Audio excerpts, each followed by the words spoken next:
All right.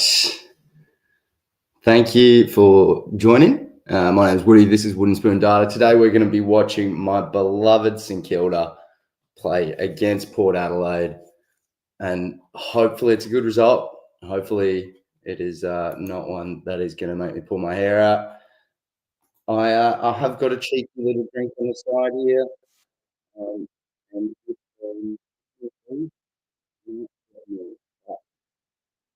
Today we're just going to see how we do. So yeah, going to be a stressful day, I reckon. Haven't had to deal with one of these in a while. Oof, all right. Let's get into it. Let's get everything ready. We got the banner. Let's edit that. It is St Kilda versus Port.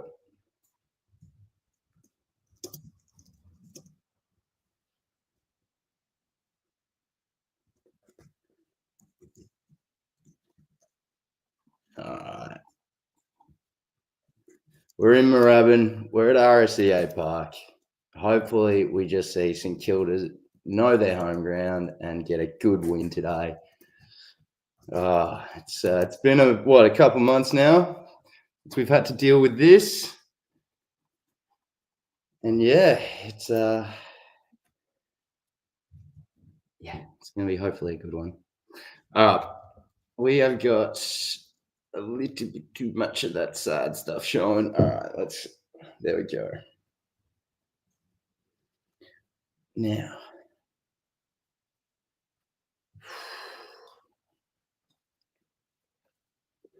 all right, so it's about to get going. We got about 9 minutes or so, 8 minutes or so. We're going to see Jack McRae in the number 6, old Sabby Ross Lyons having a chat with David King at the moment.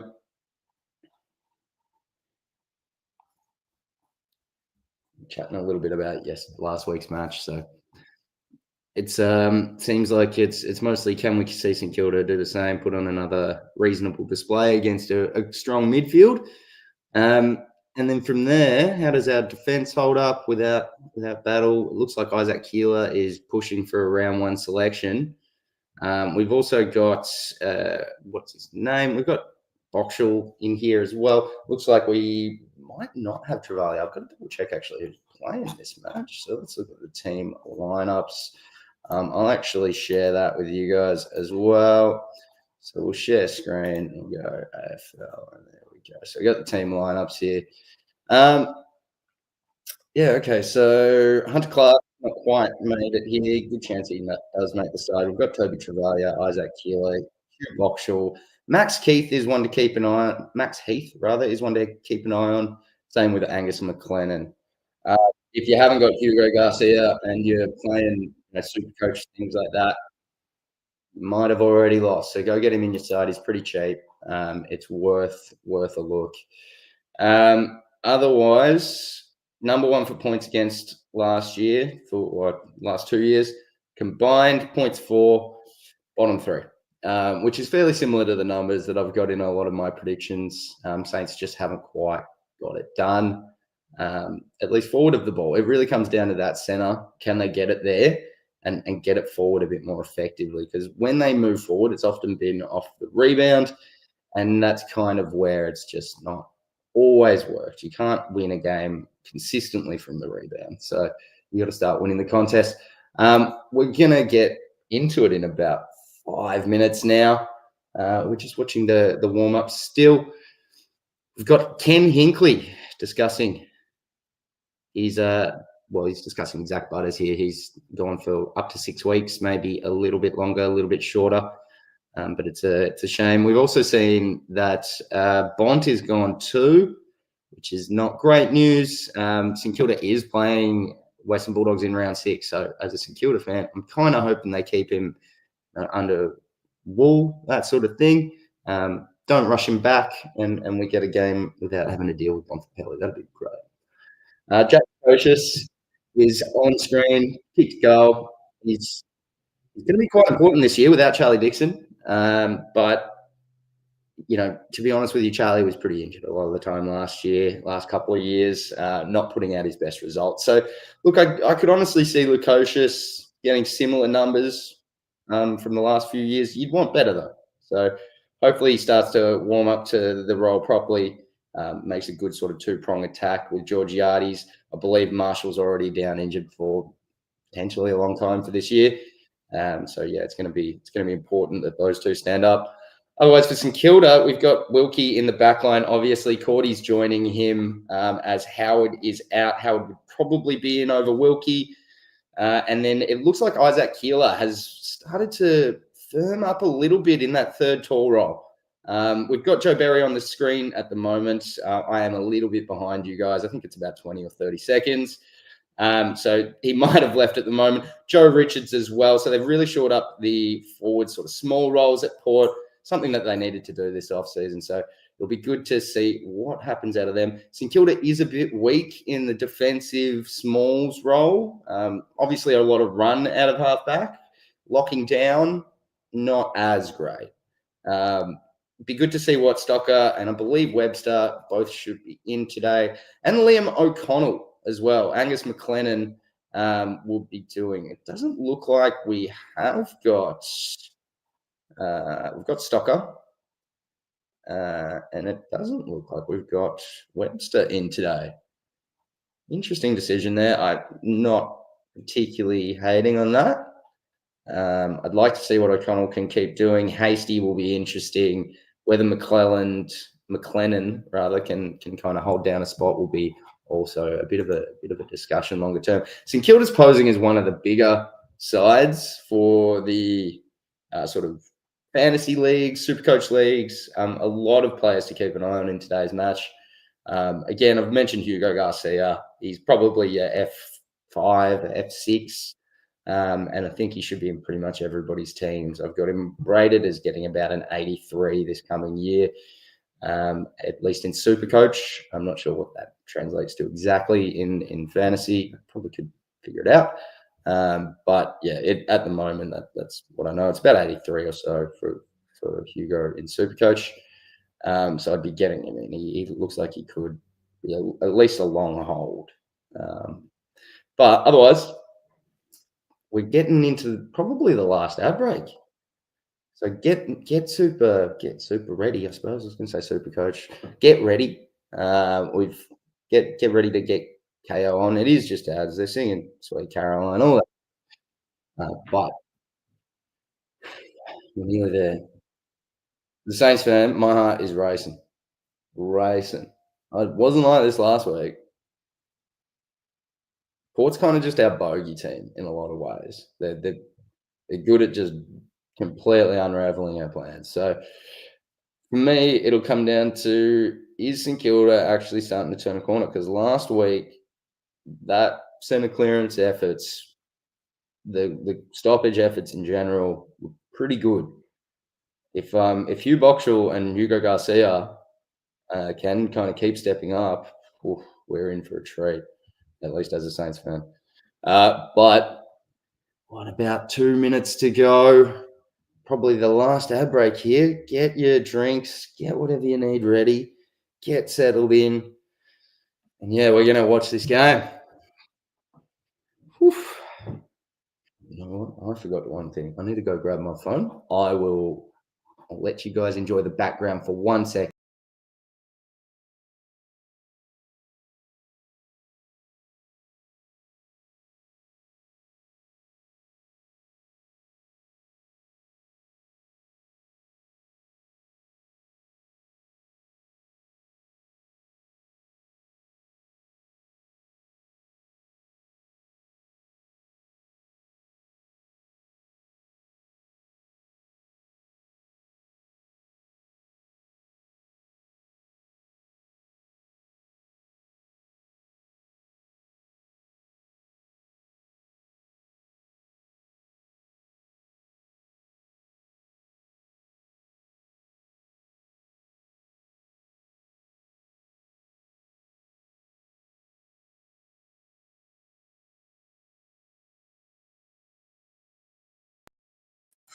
All right, we're back. The action is back as well. It is almost ready to go. We'll get rid of that be right back banner. I'm trying to stay on top of these banners at the moment. So I'll have a little ticker down the bottom. I'm going to try and actually call the game a little bit today over last night's. I'm hopefully going to do that because if I don't, I'm just going to sit here pulling my hair out going, what the heck, all that jazz. So I'm going to try and focus on a bit of a different sort of outlet from this one. We're about to get it started. My bounce is probably a little bit behind you guys. If you want to line it up, I'll let you know when he bounces it. And it should be in about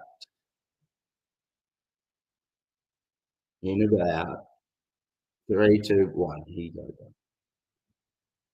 It's up. And it is Wood getting it out straight towards Hall. Hall knocks it forward towards no one. Saints have interrupted a hand pass out of the half back line. And it's going to be a tackle, commentary side, forward 50 flank. St Kilda has got the ball up in their forward half. Hugh Boyd. I saw that in a post the other day. I nearly said the same thing. Woody is looking good. Got another tap out. It's gone over for boundary throw in. Hugo Garcia looks to be on Juan Francis. It'll be interesting to see how he does today. It's thrown in. Harry Boyd gets it out to Garcia. Garcia gets it back to Boyd. They try and snap it forward, but it's mostly smothered. It goes nowhere for another ball up just inside the 50. Still commentary side for St Kilda. The tackler was McRae there, getting in early. He's doing all right. There was Mitch Owens in his ruck there, and he lost it. They've got the run out here. Port. They're doing the switch across to the far side. They've got it outside 50. They're going down the wing. There's players everywhere. They didn't quite hit the man, and Wood has tried to interrupt it. It's got out. It's been a high tackle, and it's Joe Berry. Joe Berry's got the high tackle. He's going to get it inside 50 by the looks of things. He's trying to find somebody. No, he's gone across a little bit further back for the switch. Hits Aaliyah. Aaliyah's held it up looking for somebody. They've continued to come back to the broadcast side. Farrell's got the ball. He might be looking for a switch now. He goes back to the central, and they're going across again. They're trying to find somebody free on that opposite half-forward flank for Port. They find Jace Burgoyne. He drops the ball, but he gets it off to another player who gets it inside 50. We've got Wilkie interrupting it. Hasty gets tackled, and it's going to be a free kick to Port Adelaide. It looks like it's Joe Richards. He's going to have a shot.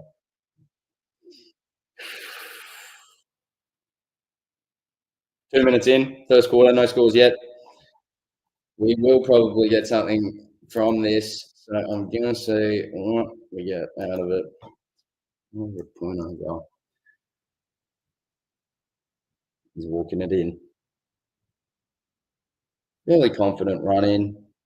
Drops it on the boot, gets an easy goal. That's a goal for Port. That's 1-0-6 Port. St Kilda yet to score at RSEA Park. It's going to be hard for me. It's going to be hard for me, so I'm going to try my best. Get me distracted. Jump in the comments. Say hello. Hasty, love him running, but I want to see better out of him defensively this year if he's going to hold a spot.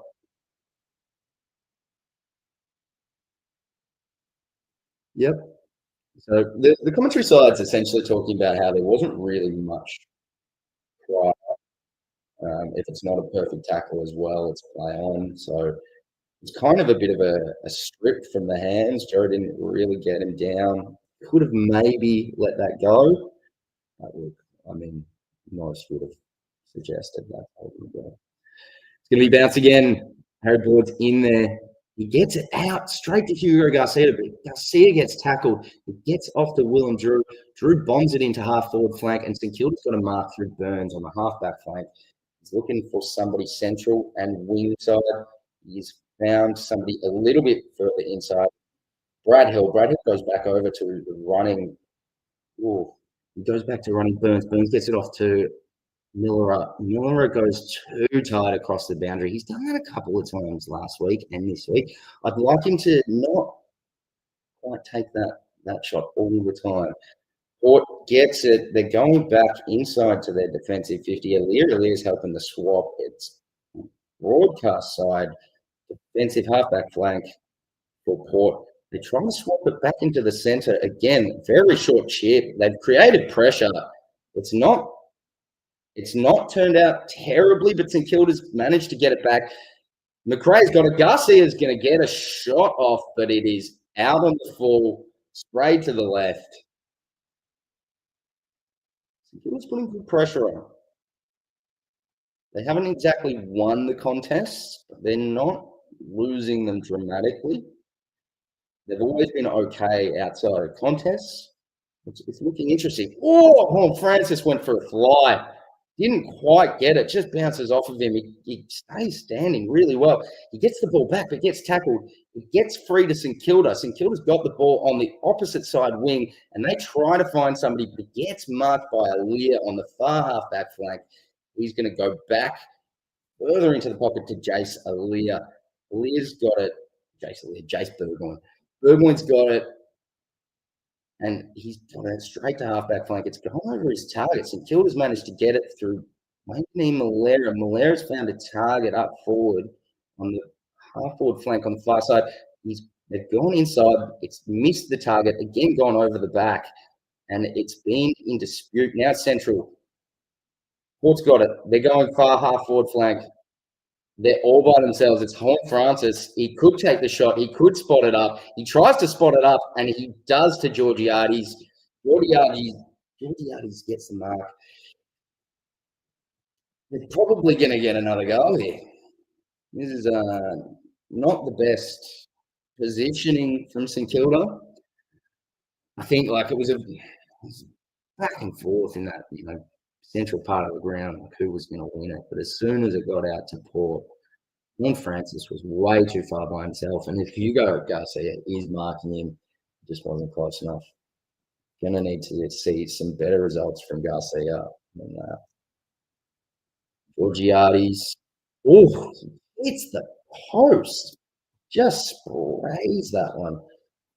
So it is 1-7 to Port. Nothing to the Saints. Wanganeen Malera is going to take the kick in. See what he does with it.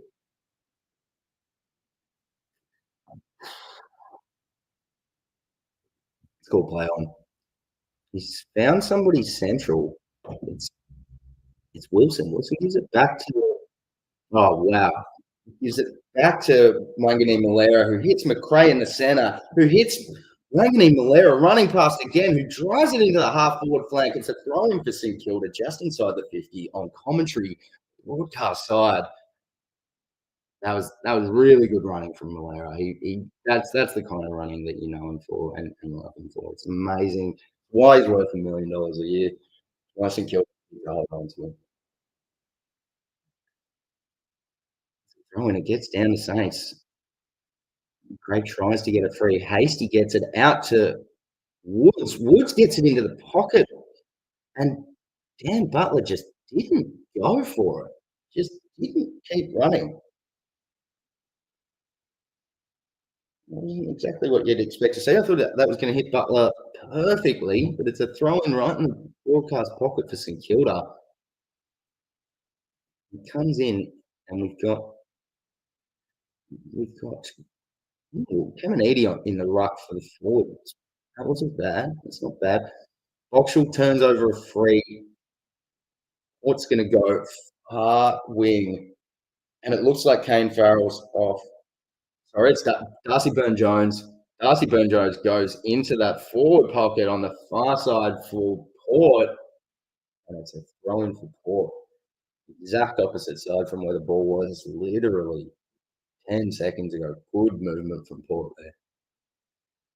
14 minutes in. 14 minutes to go, actually. Jack McRae gets it. He gets it to Brad Hill. Hill finds a contest out on the far side. Caminiti gets a hand to it, gets it back on the ground, and gets it free to McRae. He tries to find the overlap, and he doesn't find it. But St Kilda puts huge pressure on. Too high on that tackle. Pretty. I mean, if that's too high, Jace has dropped. Yeah, exactly. He's going for it's an odd one. I don't know if you get that. I think that's just a ball up or throw in. St Kilda has lost the ball. It's straight in the center. It's in the guts. They're putting on good pressure though. What is having to come out to the broadcast side wing, and they've got it again in Lukosius. Close wing. He goes far into the pocket, and it's a mark by Georgiades again. Tougher angle, same pocket.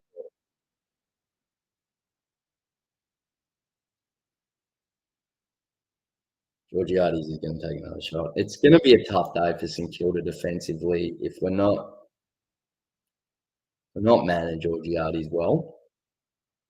He's going to take a snap, and he gets it.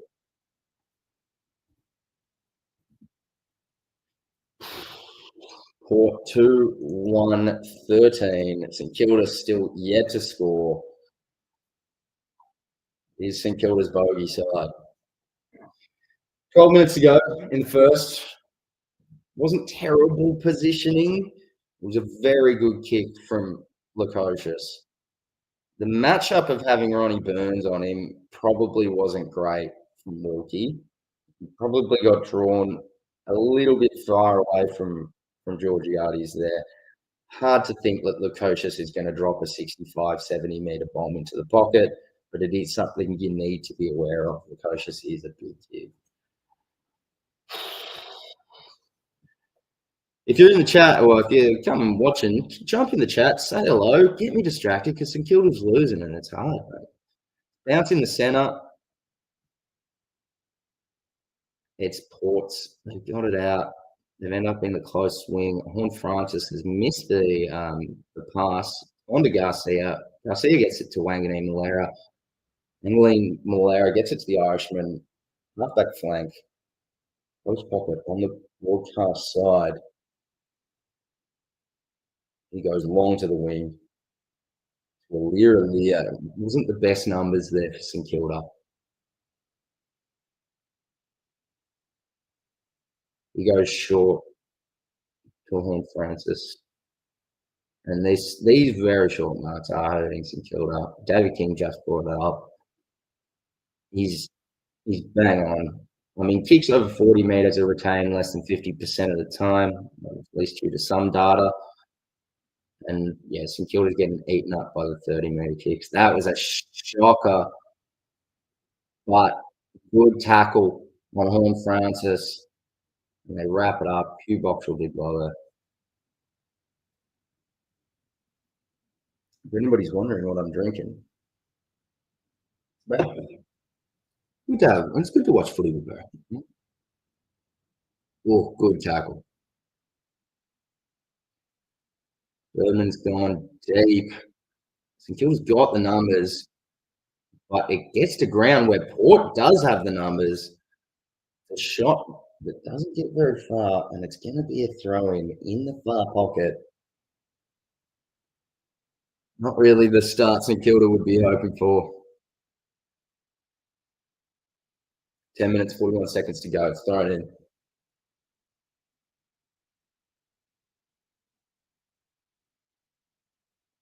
Oh, no. Oh, no. Oh, God. Weird bounce. Jeez.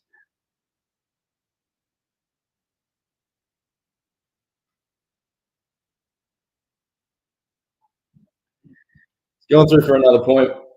Port gets another point. It's just a dribbler along the ground. No real shot there. So, Kilda 0-0-0. Port's 2-2-14. Kilda's gotten back out on the far wing. They've gone to Caminiti, who drops the mark but gets it back off the ground. He gets it to Ronnie Burns. Burns chips it back in. Doesn't quite hit the target, but he gets it to Garcia. Garcia gets it out. Great job. Bradley Hill's got it on the far half forward flank. He's looking inside. Doesn't quite hit the target.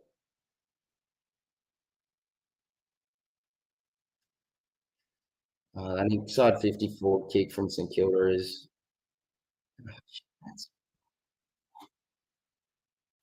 that's a pretty weak free kick to Finlayson. Finlayson finds somebody in the corner of the square at the far pocket, on the far half forward flank. Darcy Byrne-Jones, he's held it up for a bit.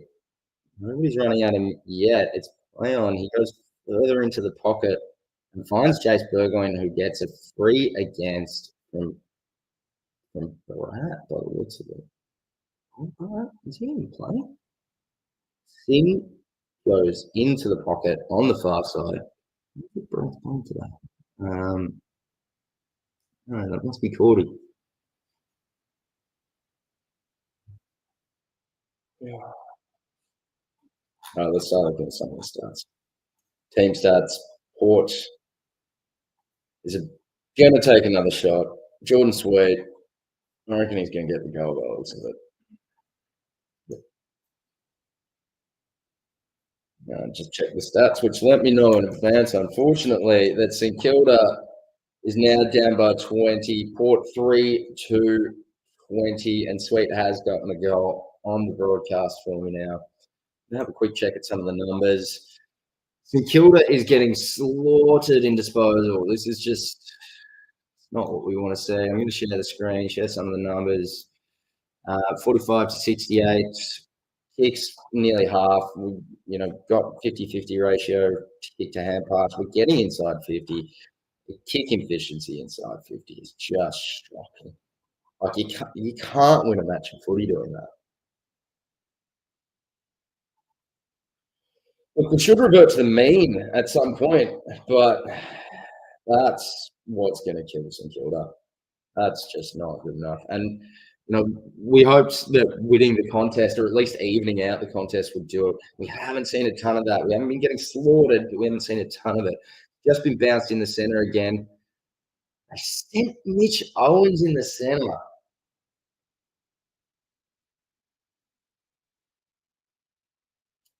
We lost it. We lost the contest. So free on the far side to Burgoyne. Again for a high. He's getting down pretty quick on tackles. He finds somebody in the further pocket. It's Wines. I'm not sure if Wines can hit it this far, to be honest. And yeah, commentary says the same. And he goes shorter to Byrne-Jones, who probably can make this distance. Tough angle.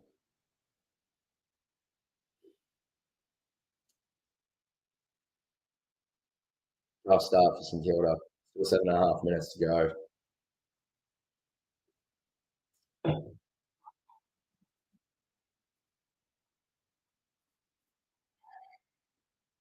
And he misses it, thank Lord. I don't even believe in the Lord, but as a Saints man, I think you've got to thank him if you're going to win anything. All right, we kick it back in, and that's a shocker.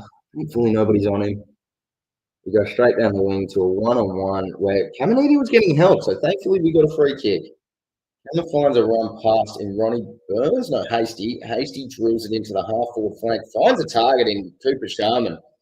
Cooper Sharman's got it on the 50 logo. Ooh, gets it in short, thankfully to Bob. Marshall's got somebody out on the far side. If he can find Hill, it looks like he might be lining up. Be an interesting to see if he can hit this 50. I don't think he is. He's going to hit it to the top of the square by the looks of it. He's gone to the top of the square.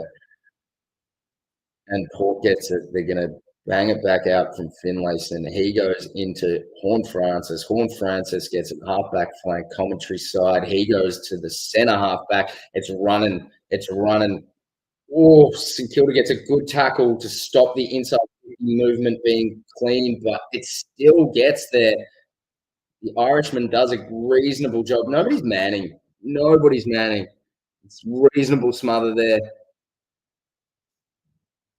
Burn Jones has a snap. He gets a goal. Oh my lord, St Kilda. I didn't even change this. I didn't even show the score. Forgot to press the button. And you got another goal. All right.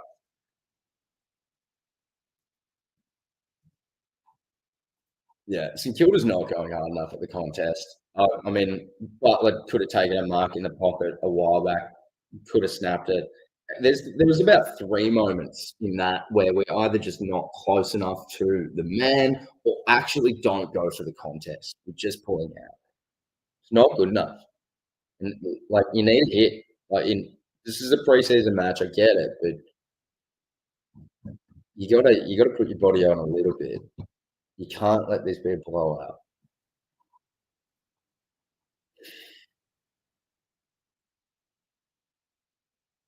Bounced again in the centre. Boyd does a reasonable job, but we don't get it. It ends up as another high. We're getting slaughtered by arms. Yeah, it's well, actually, we're not. Not at all. No way they've gotten one free kick. I've seen them get more than one free kick. That's just wrong.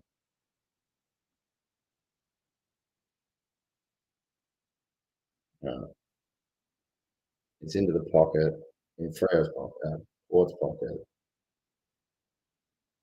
St Kilda's putting a bit of pressure on finally, and it's going to be a throw in. Good work from Max Hall there. Jeez, this is hard, guys. Can somebody please Australian? Like, throw in, commentary side, horse forward 50, 5 and a bit minutes left. Harry Boyd doesn't quite beat. Yeah, no, it wasn't Sweet. Soldo, that's low. And it's another 3. He's diving to ground.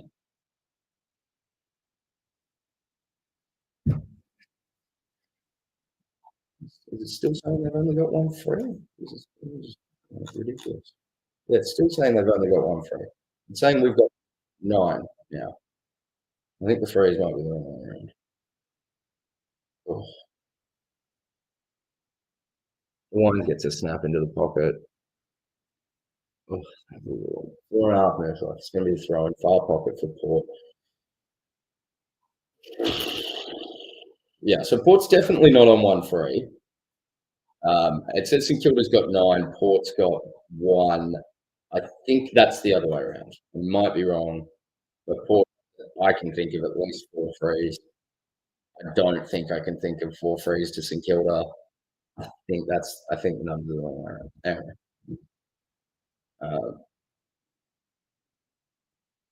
Jeez.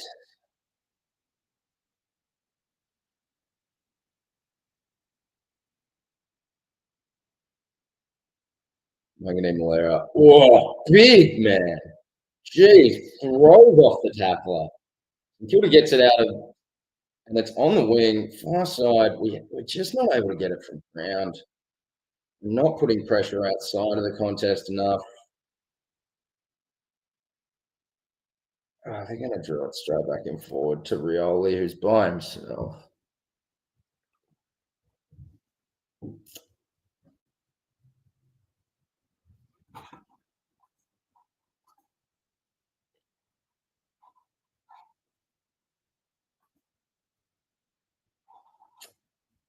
This is just hard. I haven't even got the other ticker up, and they're probably going to kick another. Let's just change it. So does Willie Rioli kick it from the pocket? Most likely. Yep. St Kilda's yet to score. St Kilda's yet to take I think Garcia got a shot off, went out in the full. I mean, we could have hit Butler in the pocket, and he just pulled out of the contest. There's been a few times we've just pulled out of the contest. Also, I mean, for anybody that's just tuned in, the frees are probably the wrong way around. If you're looking at stats at the moment, Well, I mean, Port, you've seen the match. Port's gotten a lot more than one free kick. I'll show you the screen at them right now to show you what's going on. Uh, and yeah, St Kilda has one. St Port has one. So I think they're the wrong way around those numbers. But that number is just shocking. Just shocking. Like 16.7% entries into 450. Between the two teams, we're not making 100% of our entries into forward 50, which might be semi-normal if both teams would go in just a little bit below 50%. But when one team's doing 80, Steele's bombed it in. By the way, I'm sorry, I'm getting a bit distracted. We might get a shot. We are going to get a shot. Woods hits the post. I still haven't posted the score. It's starting to frustrate me, this game. It's not what you wanted to see as a Saints fan. 7 inside 50s to 11. We should have done something more than this. Port have come out. They've made it pretty quickly straight to the wing, and they're going to go into half forward line again. It's 1-on-1. We're out of position again. Ridiculous. The positioning's wrong. Like, the positioning's just been wrong a lot of the time for the Saints. I'm just not sure why you play offense. Like, I don't understand why you sit on the offensive side of your man when your opponent's got the ball and they've just bombed it, right? Like, they've got it in half back. They're just about to bomb it. Like, maybe Stocker just doesn't keep up with Willie Rioli, but jeez, this is hard.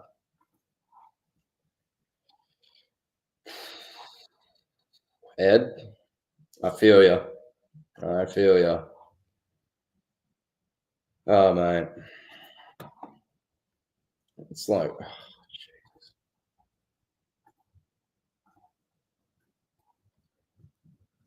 this is not great from St Kilda.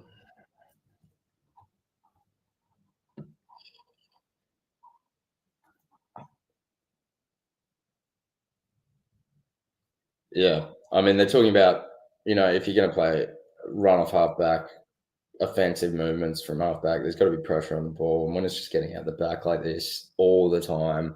Also, we've had a lot of frees against. 10 frees against in one quarter is a ridiculous amount. Harry Boyd gets it down to McRae. McRae actually gets it forward, but we're standing the wrong side of the contest again. All right. And the crazy part is they've only got 4 intercept marks. It's not like they've played out of their skin. It's just, yeah, this has been rough.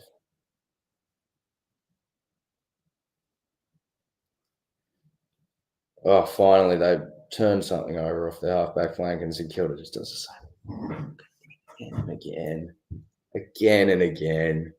People just standing right next to you. There's no pressure on you, and you just kick to the most contested part of the ground. Like, in our forward line, you couldn't have kicked it to a worse spot.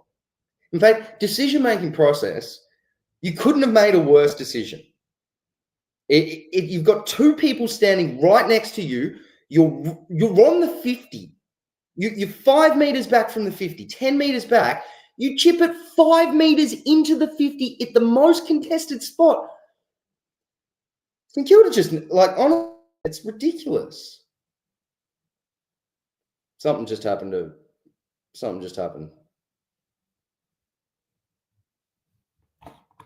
don't know what's going on. My KO's gone.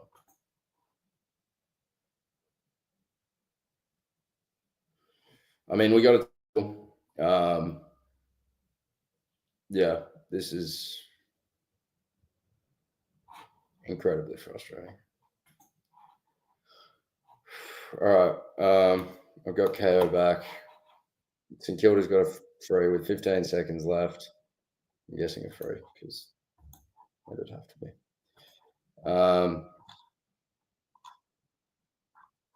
Yeah, that would be the second free to St Kilda by the looks of it. Looks like they've got the frees the wrong side of each other. St Kilda's got half the hit outs. I mean, this is.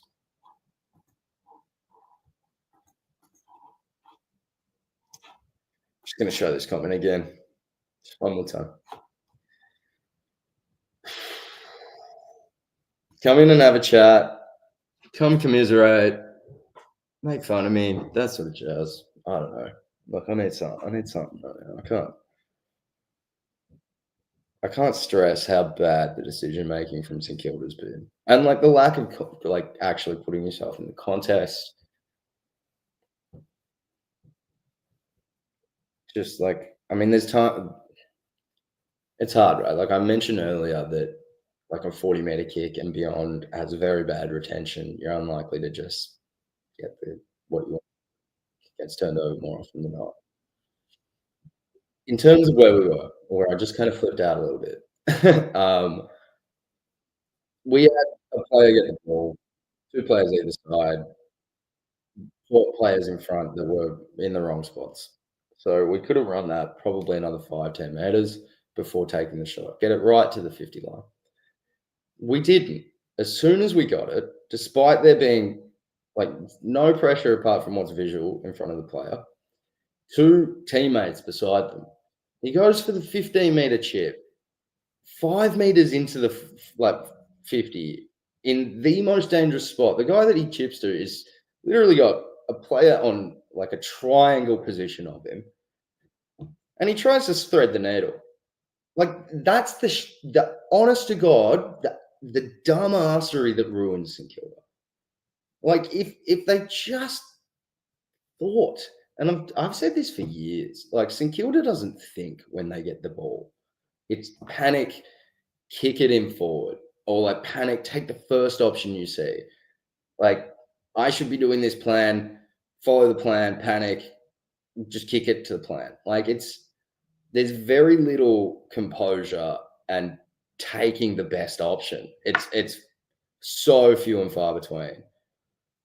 And it's tough to watch because, like I say in that moment, right? I wish I could show you, but where it was turned over with about 2 minutes left on our far flank, we should have been able to run that at least 15 meters, if not all the way to goal. Good sides would have. The players that are defensive on us are back to goal. There's two of them. There's one of our player over behind them as well. Like all the opposition is on this one player that we actually went to. I couldn't believe that. As soon as they turned that over, I was like, awesome. Richmond of 2017, whatever, would have just hand passed that into goal. Chipped it between each other like it's a basketball three-way weave, and they get to goal. St Kilda can't do that. Like they don't have the peace of mind to go, let's chill. I don't have much on me right now. Let's just run it past these guys because they're really no contest. Like it's difficult to watch. It's painful sometimes, but it really comes down to decision making and like execution. I mean that kick to the player that I'm talking about wasn't a terrible kick. Like it hit the player, but it's the decision making to take the player on that is triangulated by opponents. Like it's not the right decision. And when I wonder if that's coaches saying it. I just don't think it is. I don't think any coach in their right mind goes, let's take the 3-on-1. None of them do. So this is just players freaking out, taking the first option that's in front of them instead of like having that breath and thinking, hey, I've got two players either side of me. If I'm about to get tackled, I can go either way. Like it's just not a worry. And then they should be able to take the next kick if I'm like kind of a little bit, about to be tackled. If I've got a lot more pressure on than I think. So yeah, for me, they're not. There's like half a second decision making processing time that is just not happening for St Kilda. It is take that first option, follow what we're generally trying to achieve, which is probably go to the player in front of you, right? Like somebody's running past you and you're facing the wrong direction, give it to them because they can see in front of them. They're going to goal. It kind of makes sense, right? This guy's facing goal. He sees a player. It's get it to them. We're going towards goal.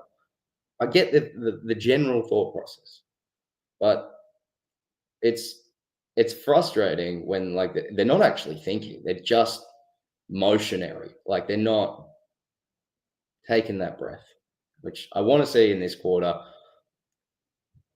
It's hard because like if it was me as a coach, I wouldn't even spray him at this point. Like you might spray him at halftime if they continue to keep doing this. But at this point, you're saying, hey boys, like there's moments where you have a time to take a breath. You don't need to go 100% forward all the time. Like you can take the guy that's next to you 5 meters or so and just keep running it between you. Like take the breath to assess the situation before you do. So yeah, we're in trouble if we can't start doing that.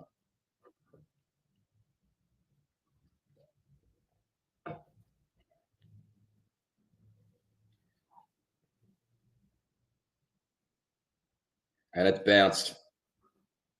It's a pretty shocking bounce, to be honest. Hugo Garcia could not hold on, and Soldo gets the clearance.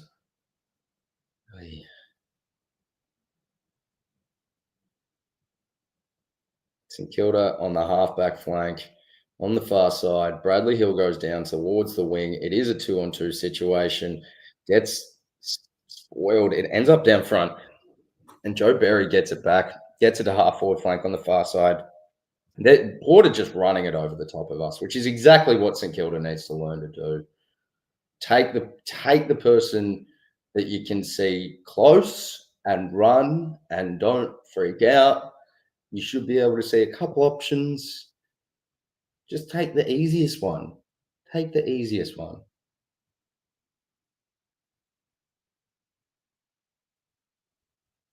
Yeah.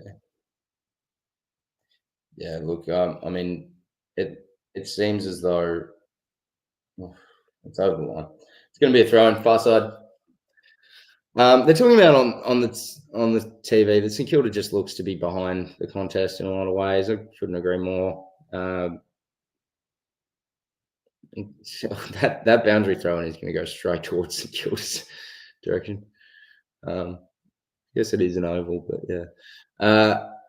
Ends up kind of nowhere. Brad Hill's hands. He goes to the shortest option, which isn't too bad, but then Burn Jones just bombs it. Just get the first thing he does, gets the ball, kicks it. I understand he was under pressure. Like, don't call it if you think you're under pressure. Like, Brad Hill's given it to you. He's running free. You've called for it clearly. Otherwise, he just doesn't give it to you. Like, yeah, St Kilda's going to struggle.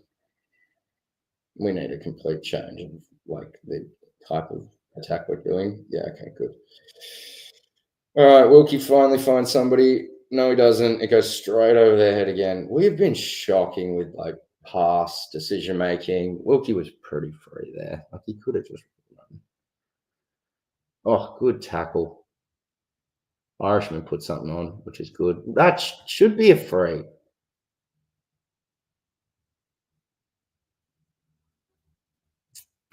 It's what the third free we get. They call advantage when it isn't an advantage to us. And now it's a downfield free kick as well. I wonder if they've swapped it so that the free kicks are on the right side of the screen this time. They haven't. They reckon we've had 10 free kicks and Port have had another 2 since halftime. Quarter time. Oh. So St Kilda did get a shot off, rolled through for a point. Well, it was punched through for a point.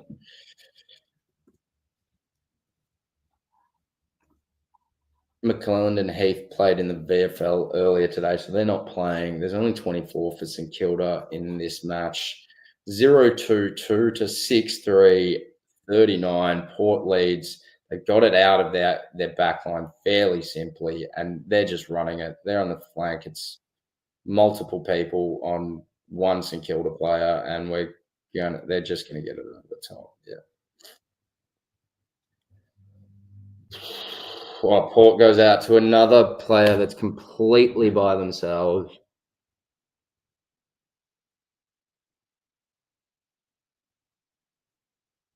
St Kilda's just not like they're not trying. Like I don't know what to say. Like it's shocking effort. Like it's really not.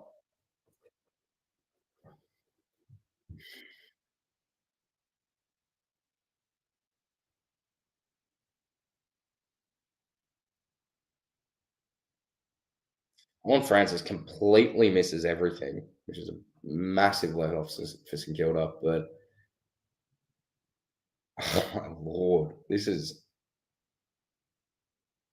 tough.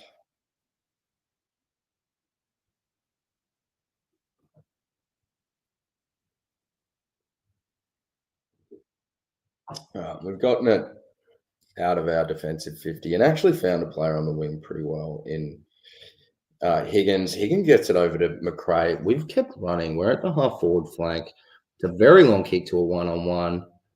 It wasn't a mark, but St Kilda's managed to get it and turn it straight over.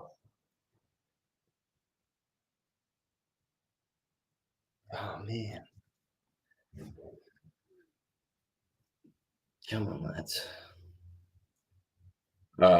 Hugo Garcia, find somebody free central in Stocker. Stocker, go the running overlap, man. Oh, my Lord. That was such a bad kick inside 50. God damn it. Like, this is it's just shocking decision making. Go to the player that's running past you that has nobody on them. Shepherd them for the player that's right in front of you that you're trying to get past. Like, this is stuff that was just basic taught. Like, this is how you learn footy. How do you not know how to do this? God damn. Port's got it. Like, they're not even playing particularly well, which is like the scary part. Like, they're out everywhere. Nobody's running for St. Kilda. Nobody. Oh my lord. This is just. There's just no pressure. Like nobody's moving. If the ball's not right in their vicinity, they're not. They're just flat-footed, not moving.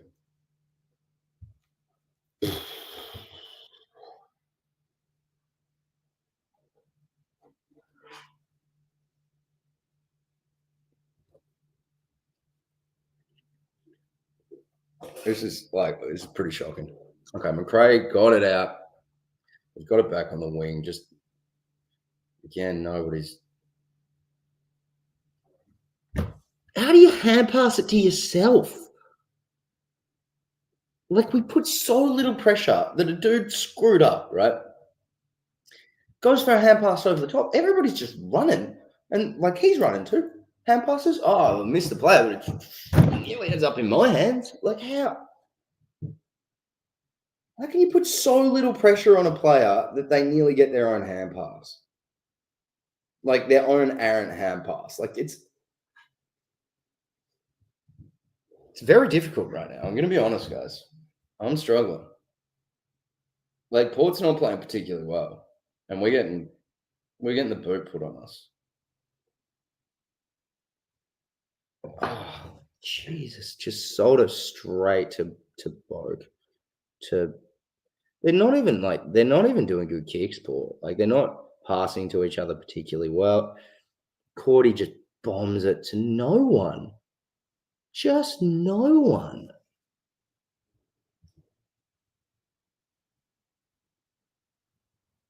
This is bad. Like to be honest, I'd be dragging players.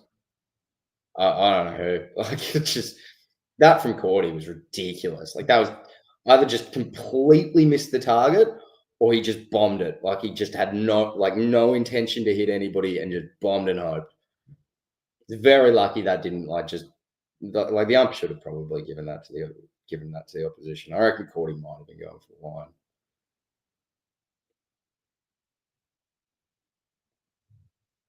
Dive on it, Wood. Do something. Oh my lord.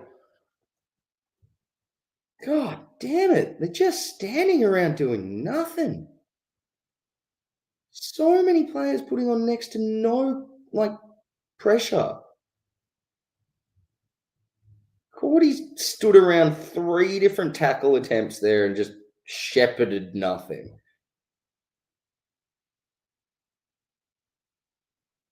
It's difficult. That's very lucky that that wasn't just another mark in the pocket to Georgiades. I'm starting to get pretty despondent. This isn't good.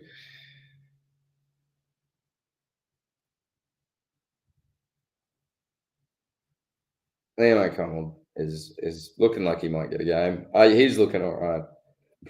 Boyd is looking okay. Boxall has not had the intensity of today that he did last week. I mean, nobody really has. Oh, thank the Lord. Naz has probably been our only okay player today, to be honest, and he's not played amazing, to be frank. In fact, probably picked more bad decisions than good decisions today.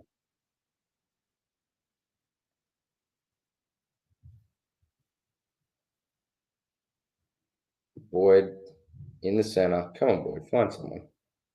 You haven't been at St Kilda long enough to just do stupid shit. Oh, Leah's giving away 50 to Boxall. St Kilda actually line up for goal.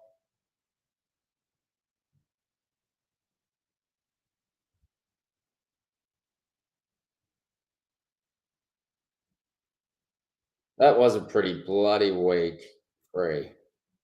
That was a bloody week free. Leah's laughing. Good on him. You can use the help.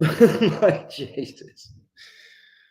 I just want a little bit of a contest, guy. I just don't want to get smashed, and I'd be much better, like in terms of. Hang on. Go! We finally got one. Yes.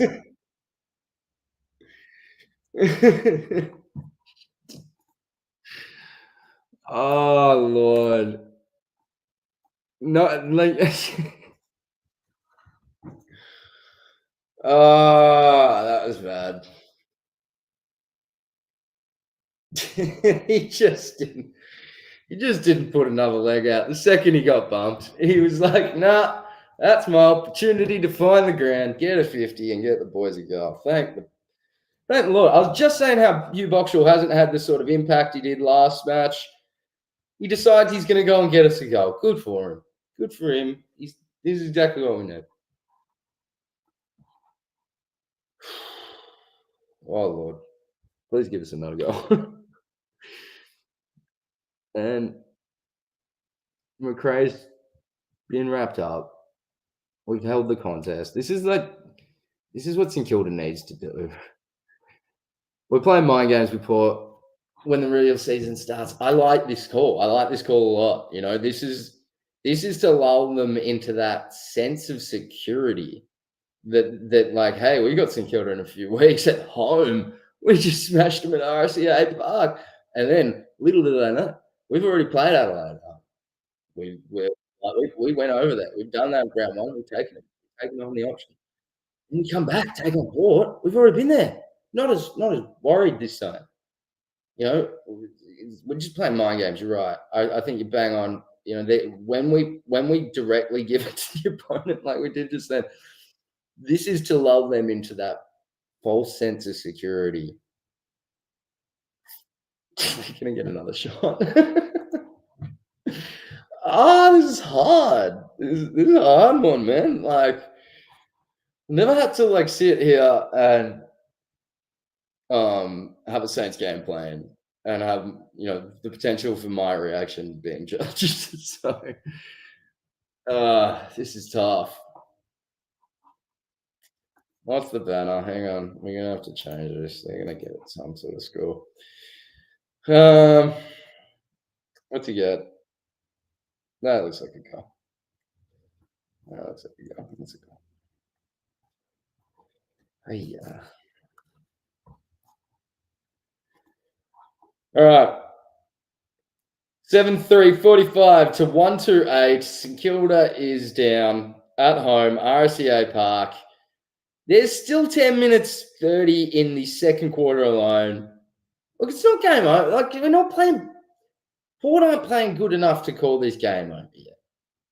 Like, this isn't great, but there's a potential for an old school Ross halftime spray. I feel like we need one of them. I think we're like, hey boys, this is a practice match. We're not trying to just practice here. Like we're trying to get the juices flowing. Bounce in the center. Oh, Mitch. I don't like seeing Mitchy in there, but look, if he's gonna get free kicks for us, I'm okay with it. Mitch bombs it into the forward line, into a pretty bad position contest from Sharman.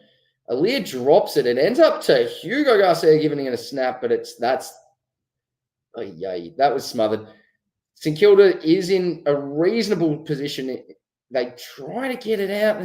They're 25 out in front of the goals, and it's just going nowhere. It's tackle after tackle, dispossession after dispossession. Burn Jones bombs it out towards the boundary, and it'll just get to Stocker beforehand. Going to be a throw-in. Oh, yeah, mate. Ed, is there anything you're liking that I'm not, right? Because I'm being a bit negative.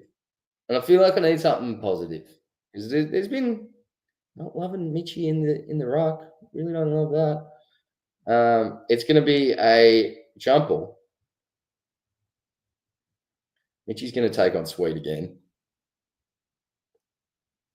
It's done all right. That wasn't great from McRae. McRae just tried to smack it off the ground. It's another tackle for Kilda, against Kilda. How's that holding the ball? Dragged it in. 50.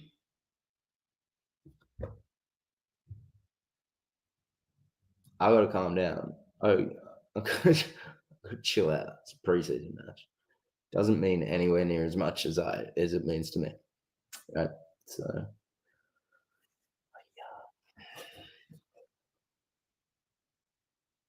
Lauren Francis is going to take a shot from about 45, 50 out. I don't think. Maybe I'm just not watching it close enough. But it didn't look to me like that was a drag in from Wood. And they've chipped it to the hot spot.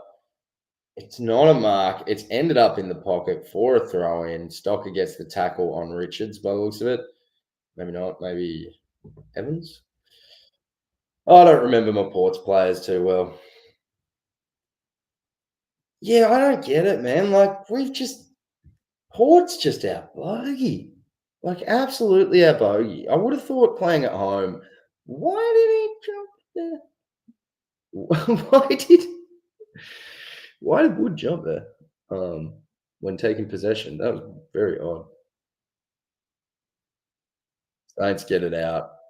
Hasty goes long across to the far side. Higgins gets free. There's still 8.5 left. Higgins goes to one-on-one down the line. This could be good. It is. It's Sharman. Sharman gets it out over the top. Boxall goes into a one-on-none, and Caminiti gets a mark. Let's go, boys. Let's do it. The comeback's on. Don't call it one. We've been here. It's our home.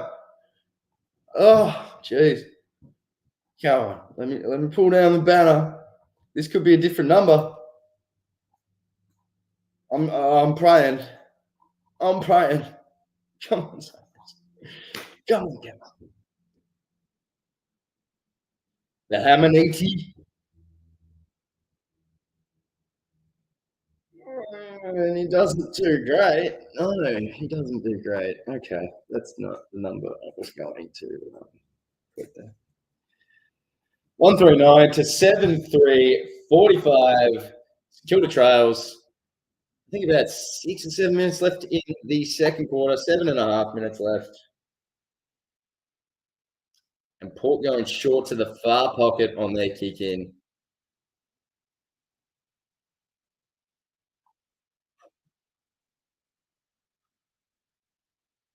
Port's just chipped it out. They've got it at centre half back.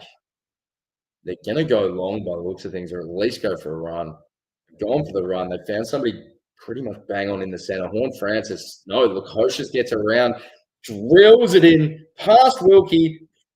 Doesn't quite get to Rioli perfectly. He drops it, but he still gets up, gets a shot. Oh, no. No. God damn it. This is so frustrating. Oh. I hate that I'm updating this ticker every time as well. This is doing my head in. 139 to 8351. Yeah, 51. I had to do that. Rough. We're back. That was the last comment. I missed it before that.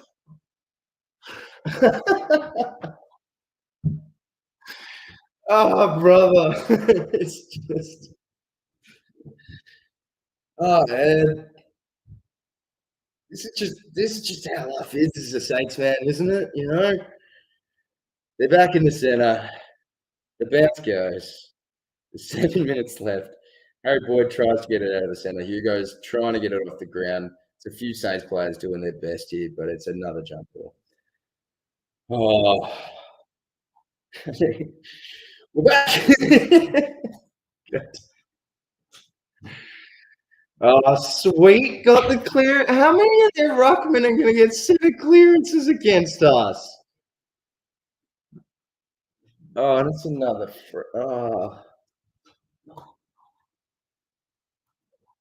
Well, the freeze, I think, is still the wrong way around.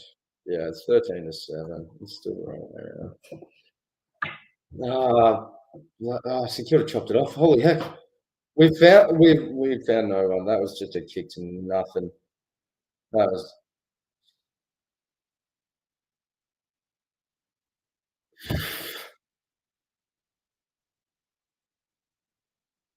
Yeah, it's just St Kilda nudge. Yeah, blokes on your right, blokes on your left, and you find the boundary line in that one.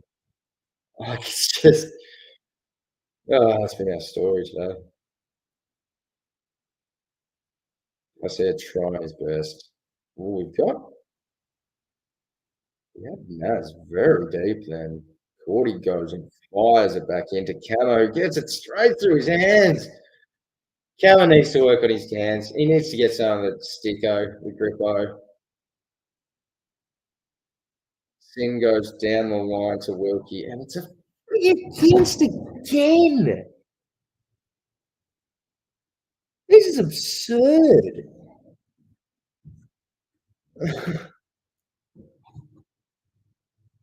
Mon Francis does a shocker kick straight out. We're not quite out. That's just before, but oh my lord. There's a motorbike went past as well. It's like how angry I feel, like growl, you know. I don't know, I'm just saying things at this point. Good tackle. Hasty. Frig, yeah, come on, give us one. Thank you. Good tackle. Oh, and he played on. Oh, well, he got one. Well, one on. No. I did okay. Got over the top. We got a boundary try.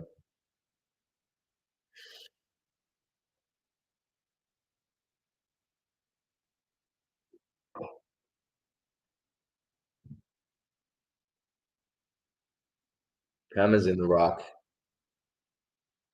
Steele gets it off to Hilly. Hilly's trying to find somebody. He wheels. He deals. He gets it into the top.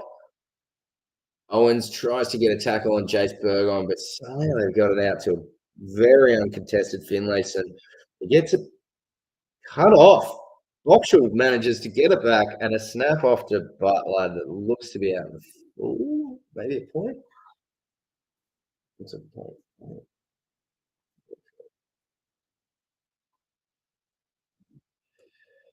Oh.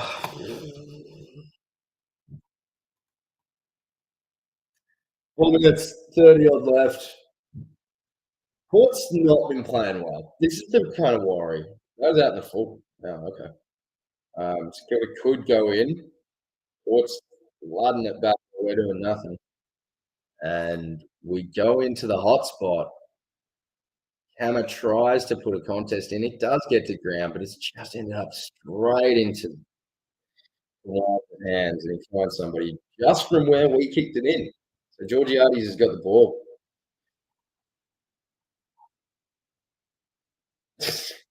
I just said Plugger's not playing in the forward line. Oh my lord! Oh my lord! It's St Kilda in the forward pocket. Wow, in the forward pocket. It's pretty close. McRae did well there. Thank Lord isn't playing amazingly because we'd be getting slaughtered at this. We're lucky that we hopefully might get a goal.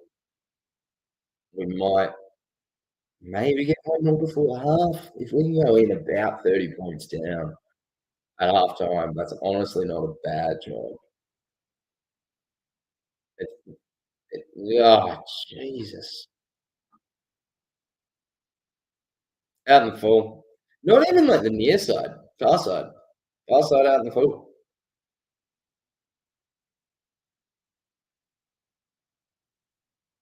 Or again, do a terrible kick in. Or Aaliyah is hurt by the looks of it, which St Kilda will need if we're going to win this.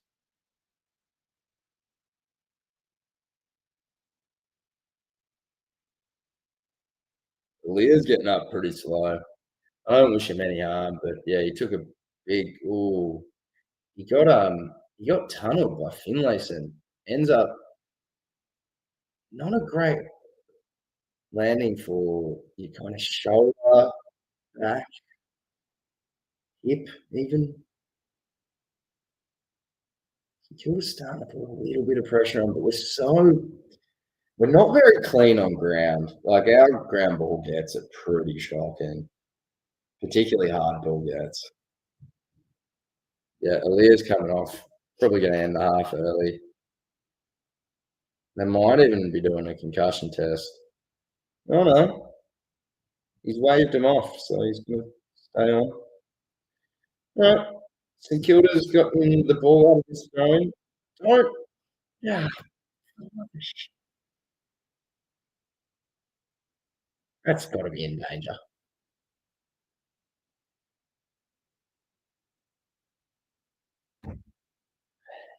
Wood made a like you shouldn't play on from that unless you've got a direct option. You've just gotten free.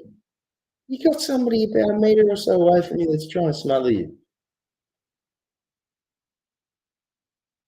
And he's get into like the most contested spot. Like, if you're gonna take a free kick, right, and end up taking the most contested spot, why rush it? Like, if it's already contested, take the free kick, take a breather, see if you can find something better. Oh, that was a huge hit. Oh no. Oh no. Oh no. Mitchy Owens might not be good from that. That could be a collarbone. That could be a shoulder. Please don't be hurt, Mitch. He looks to have a bit of strength through his arm still. That's all right. He's still on his haunches a bit. That's not good. Good tackle from Cordy. Takes Georgiades over the line. My Lord, St Kilda, pray for us. Yeah,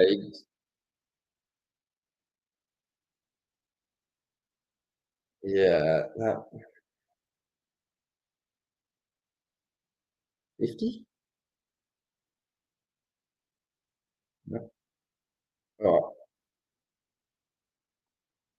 how can you knock a player in their front, post their kick, and it's not a free?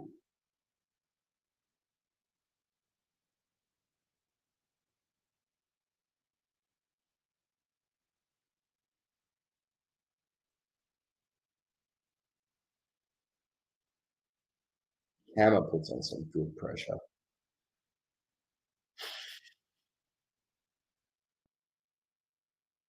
So St Kilda gets a free kick. 1 minute left in the second quarter. What's that? Oh no. Mitchy Owens is getting his shoulder checked out.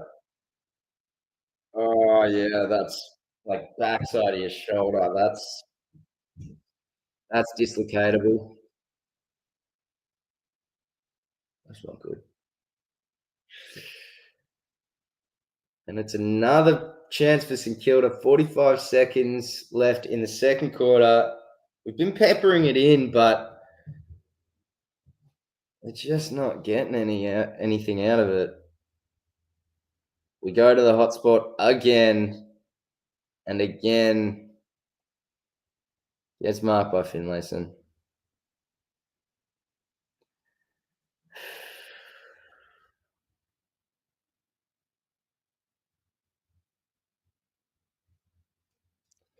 All right. We just need to not have a score against for the rest of this quarter at this point. This has not been our day so far.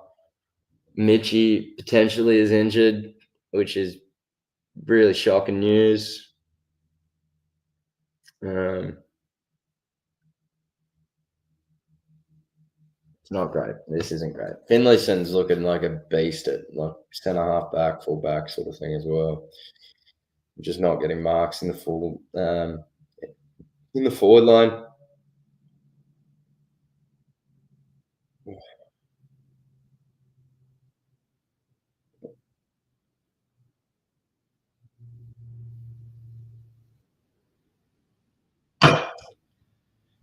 All right. As a heads up, we're going to be doing chats after this Dan Cam style thing. Just come on, commiserate. Oh, it's been a hard half. I think right now we all need a break. I do. I'm going to punish this Barry, but I feel bad doing that on camera. So I'm going to take a little break and then go to the toilet anyway. You guys do the same. Grab some food. We'll come back in about 2 to 3 minutes, something like that. And yeah, we'll look at some of the stats. If you see anything while you're gone, let us know.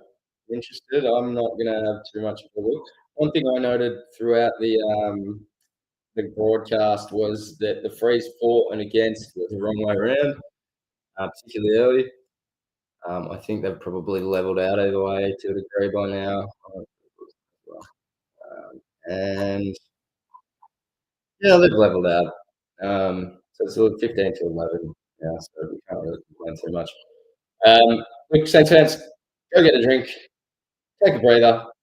We'll be back in 5 at the latest.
We'll be back.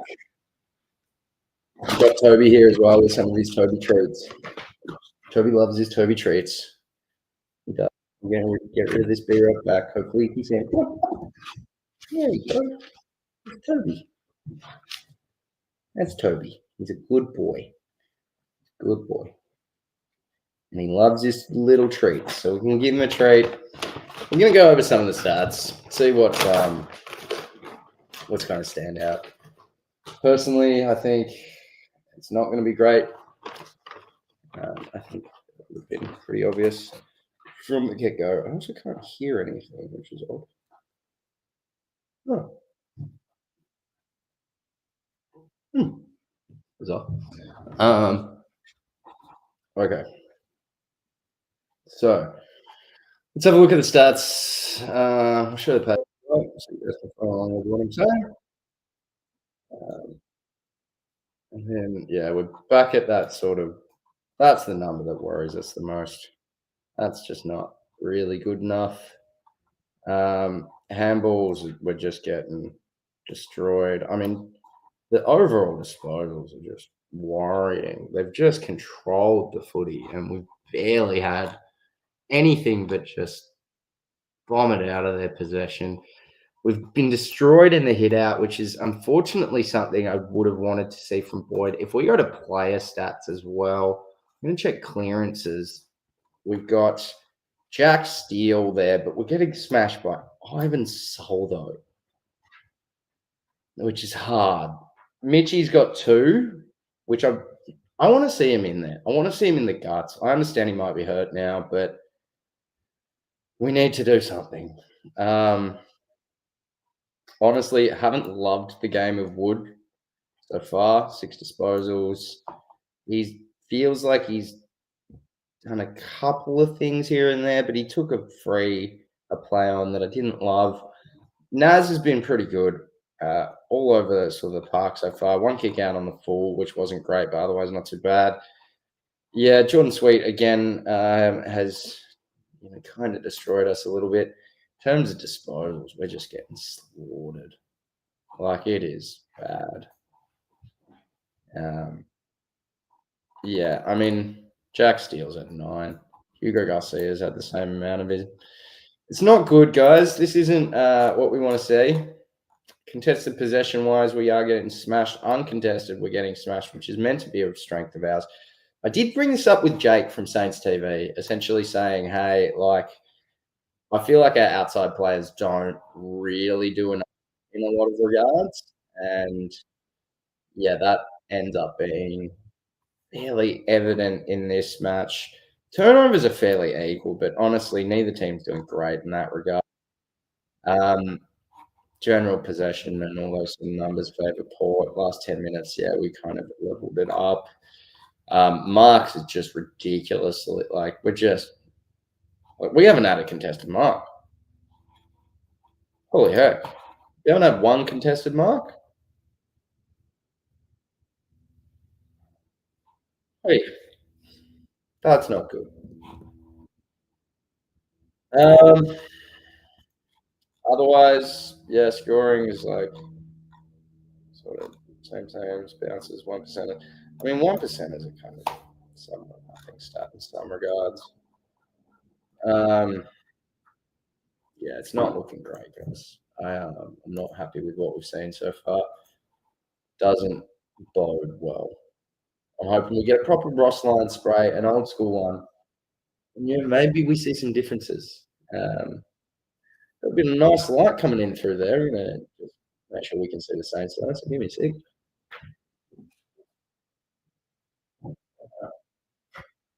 Do that. All right.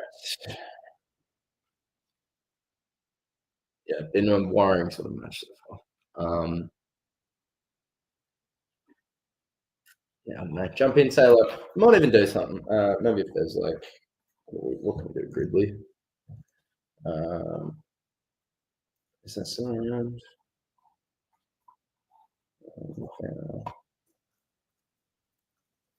There's a few of those games that have all kind of dried up recently, but it looks like Gridley is still around. So let's do that.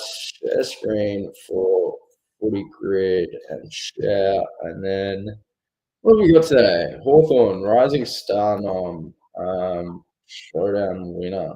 All right, multi-club player and teammate of Ryan Burton. Okay. Well, I'm just gonna go like Gunston. So yeah, okay. Terms of rising stars for multi clubs, rising star nom as a multi club player. Come back to that one. There's going to be some interesting ones, no doubt. Who else have we got? Showdown winner for Hawthorn. I feel like we have to go Amon. Yeah, I'm not sure. Otherwise, terms of a rising star nom for Hawthorn, we could probably do a few of them, but I just don't. I want to try and get something a little bit left field. Neither of those players are great for the field picks, but teammate of Burton from Port that is an odd one. People won't think of potentially. I mean, he was just there last year. I don't think that's really a great option. I was thinking Narkle. I wonder if there's any. There's definitely some better options than Narkle. Let's come back to that one. Let's go. What showdown winner? Odd one. You want an odd showdown winner? Let's go.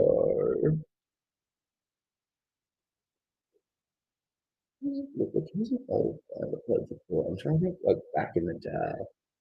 Like, oh, is that a name? Is that a deep pool? I'm wondering. I don't know if it is. I'm thinking of Salopek, but I'm not sure if Salopek played for Port or for. I'm starting to get. I sometimes get them confused. Oh, it's no. It isn't just super common.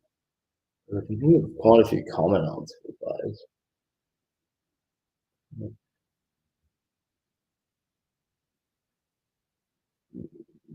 What was his name? No. I mean, I'm just going to go worst off. I know there's better ones. Didn't Matt Westhoff ever play in Australia? No, just Westhoff did. All right. What about multi-club showdown winner? Multi-club showdown winner.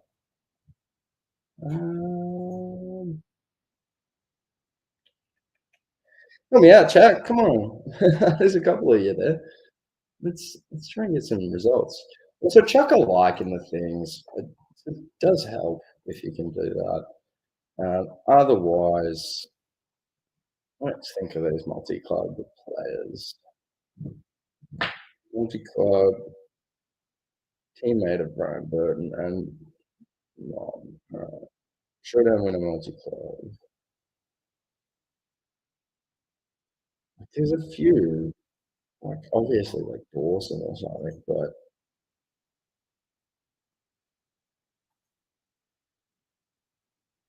yeah.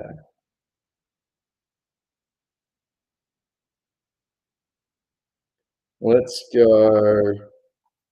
Let's just go Dawson. Screw it. My brain can't think of somebody. No, we can do better. We could do better. I'm certain I could do better than that. But also, we're starting to run out of time. Let's go Dawson. Jordan Dawson. Wow, 5%. That seems like not big. Let's go Port, teammate of Ryan Burton. Let's just go Narkle. Oops. There we go. Legendary. No, like how many people? Very few people went knuckle. Interesting. Otherwise, rising stars. We'll save them for last. Got a teammate of Burton that's multi-club player. I could have gone Gunston there. Let's try. Trying to think of players from back in the day at Hawthorn that he would have played with. Played at multiple teams.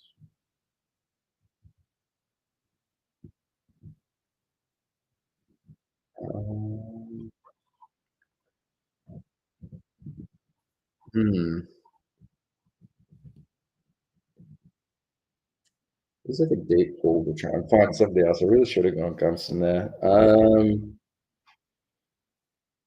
Let's maybe stick to Adelaide then. You're Adelaide multi-club, Port Adelaide multi-club player. Let's go. Rioli. Ooh, it's gonna test me.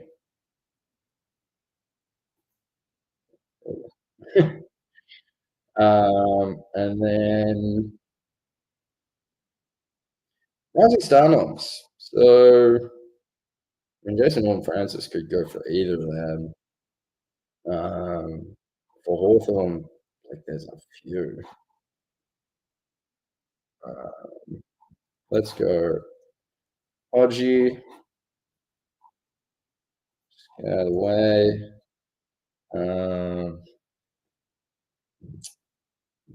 Hodgie might have actually been a multi-club player for Burton. I'm not sure of that one.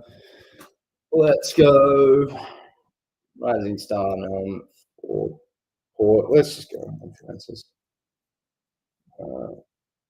May as well. And then final one, multi-stat nom. Multi-club nom. There's a few. I'm just trying to think of Blyfield ones. Danaher's one. Yeah, let's just go Danaher. Danaher. Joe. Alright. Yeah. That makes sense. We did alright. Not great. Player scores. Where did they go? What's the worst one? Yeah, Juan Francis was pretty bad. I kind of knew that'd be a bad choice. Hodgie, I kind of knew would be a bad choice as well. Same with Dawson. Carl Amon, I thought it'd be better than that. I think that'd be the pool that people would have. But apparently, yeah, not too bad. I mean, could be better, could be worse. Getting pretty close to getting back to the match. Make sure you got things you need. I don't have any water. I'm gonna leave it on here. What I'd, I guess, do in the meantime, I'm gonna bring up the stats, and yeah, if you have anything that pops up to you, let us know. At the moment, I'm gonna leave it on let's change it to Justice Names. Show what's going on for St Kilda. I'll be back in 1 second. You'll make sure I get some water and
All right. Let's get back into it. Saints are about to start.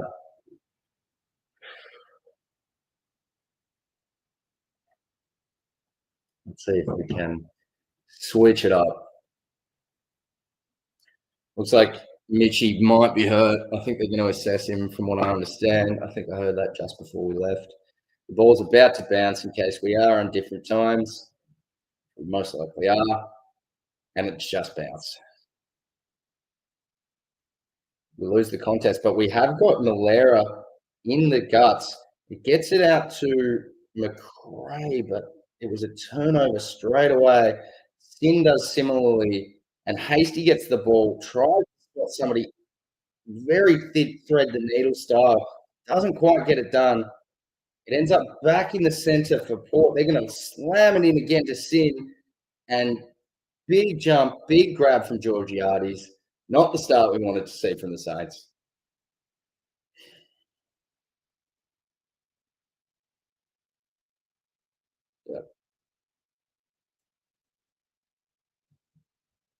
St Kilda does need to just work on ball retention. Like we're just turning it over every second disposal. I think it's more than that. I can actually check. Hang on. Lineups wise, turnovers 34. We've only had 146, so like a bit over every 3 disposals we're turning it over. Georgiades thankfully has missed.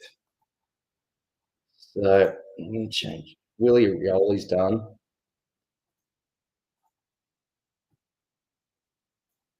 Willie might have done a calf by the sounds of things. So keep an eye on that. It is 1-4-10 to 8-4-52. St Kilda's got it out. They're on the half-back flank. Maleri's got it by himself. He's trying to find somebody free. Ends up giving it to Darcy Wilson, who does go long. Big contest hit. Somebody's down. Port's nearly down. That's holding the ball for St Kilda. Liam O'Connell does well. Gets it out to Darcy Wilson, who goes in long. And it doesn't quite get to Higgins on the ground. I think Liam O'Connell might get a game. He's looked, to be honest, fairly strong tackles wise. He's done fairly strong sort of movement, kicking, that sort of stuff. Last game he was good. I reckon he gets a spot over Hasty at the moment. Port has got it. They're trying to run it out of centre half back. They've managed to get someone free, but not very easily. Oh, geez. They've managed to get it onto the forward 50 flank, and it is a shot for Pal Pepper. He reckons he can make it, but he goes short. Harry Boyd does get back. Make sure the ball gets to ground. St Kilda's put a bit of pressure on here, and it has gotten back out to Port. They've found Pal Pepper again. Pretty much the same spot, directly in front. Maybe a tiny bit closer.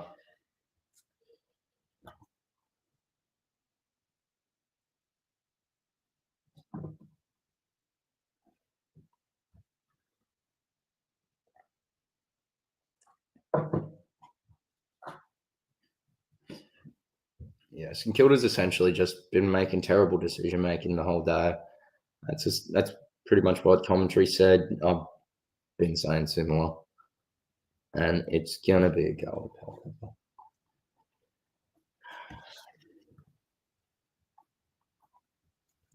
This has been a shocking display from St Kilda.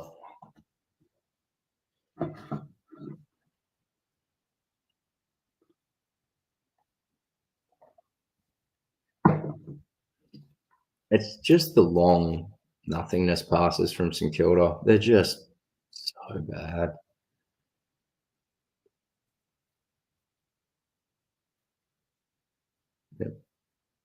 Yeah, like the just lack of pressure from our outside players has been really noticeable. Like there's been They're either just not going into the contest, and then they're not actually manning up on their person outside the contest either.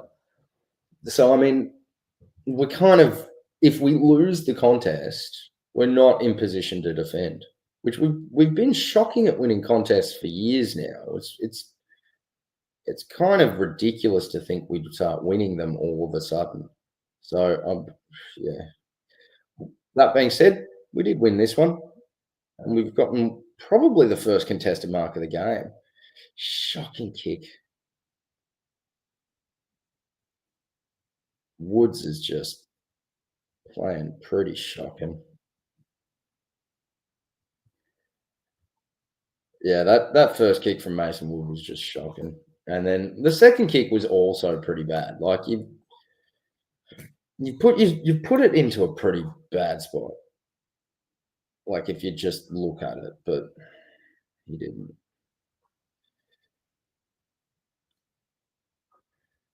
Porter's been forced back, which is nice to see for once. There's just nobody manning though. Oh my lord.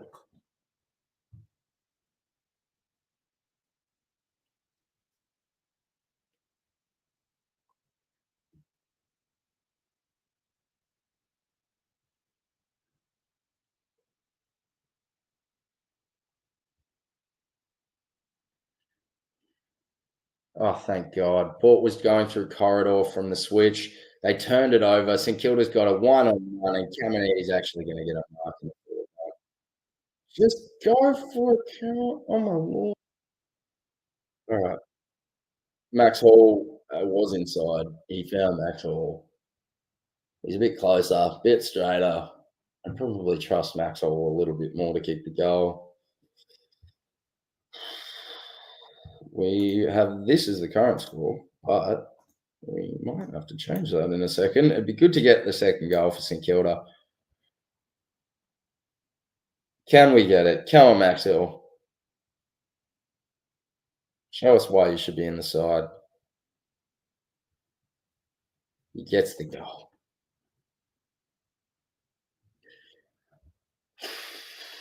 All right. Come on, Sainers. We need a bit more than this, lads. Like we're not this bad. We shouldn't be this bad.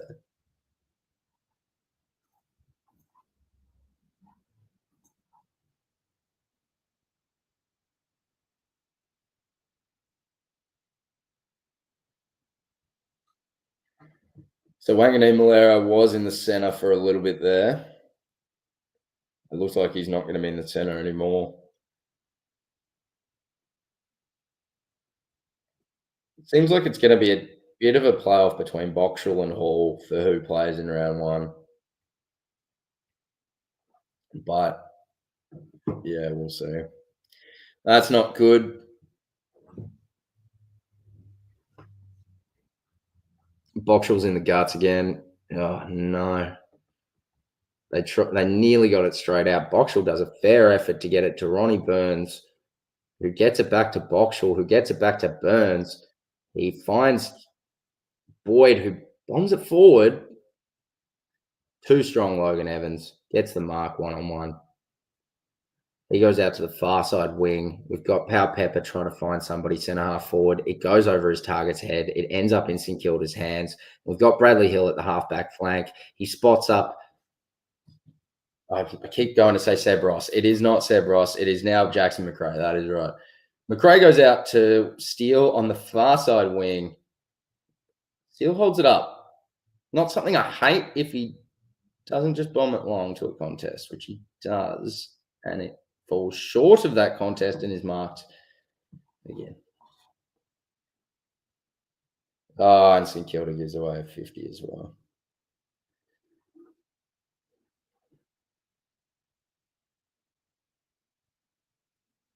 Yeah, Saints are down in disposals and losing the tackle count as well. It's not great actually from us, to be honest. And to be honest, like Port's not doing amazingly either. Oh, good smother from St Kilda there. Bit of extra pressure. It's what we want to see. We've got Windhager trying to find somebody. He's actually done the right thing to a degree, but it's come short. and it's been cut off in the centre. Horn Francis has got it at half forward. He's got it on his right boot, gives it a crack, and it looks like he's got it. No, he's missed. Thank the Lord. Oh, geez, Saints. Come on. We're not, like, the execution's not been great. And then another poor kick out in the full. Yeah, execution's been pretty shocking, to be honest. Also, the numbers are wrong. Let me take a give me a second.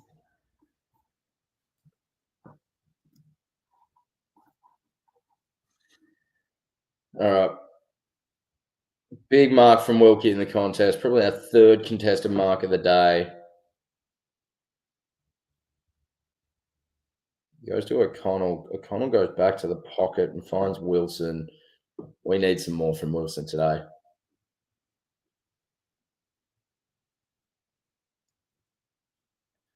Wilson goes long down the line, aims for the wing, and it nearly gets to us. Wood tries flying. Hugh Boxall gets it to Boyd. Boyd gets it out to Higgins. Higgins gets it to Butler. There's a bit of overlap run. Higgins doesn't quite get onto it. It gets over the line, but first bit of overlap run for St Kilda in a while. We've actually got a free as well. That's good. I don't think that was a particularly great free kick decision by the umpire, but like it's good to get one. It ends up in St Kilda's hands. It looks like that was Isaac Keeler going forward, and we couldn't quite get it going. Isaac Keeler is up forward. He's applied a fair bit of pressure so far, and it's good intercept from Hasty at half forward. He might go for a shot, but I think it's probably a little outside of his distance. He is trying to spot someone up, and he goes in. He goes to the hot spot, and just Caminiti just not strong enough against Soldo. Soldo gets the big mark. True fullback. Yeah, I mean, King just mentioned that's the nothing kick that's been frustrating Saints fans, and he's not wrong. Like the forward line was extremely crowded. We're not putting up contested marking numbers at all. We got to find an overlap run. Good work to intercept it here from Windhager. Doesn't quite get the ball out. St Kilda's not quite getting it done, and it ends up in Port's hands again. They found somebody free on the far forward half flank side. They're going back in corridor, and it does get intercepted. Is it still going to get to that? That's got to stop being a free. You can't just go like that down to ground and like get a free the second somebody's arms are near you. It's ridiculous. It's just not really a high tackle. Like if you're below like this your center of body's height and you pick it up the ball like that, like this.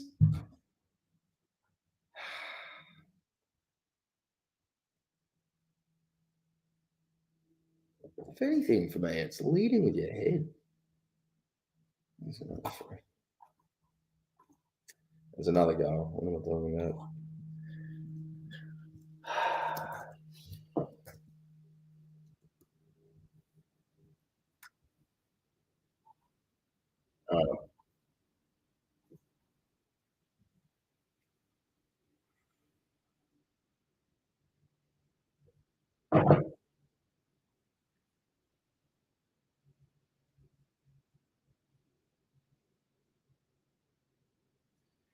Oh Lord, got the goal.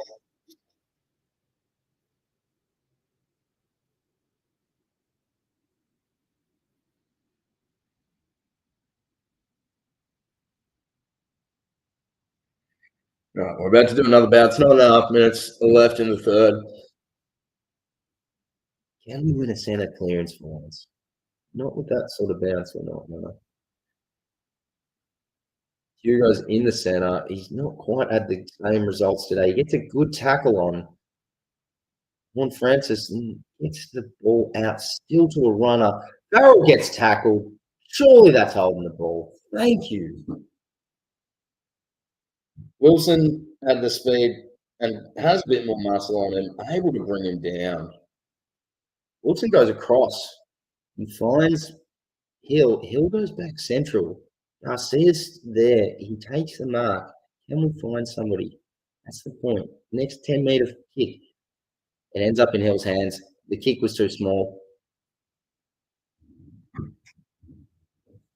Hill gets holding the ball. God damn. Wines gets it into Burn Jones. Burn Jones gets it into Georgiades. Georgiades has got it far side of the ground, probably 10 metres inside the pocket. We'll see what happens with this kick.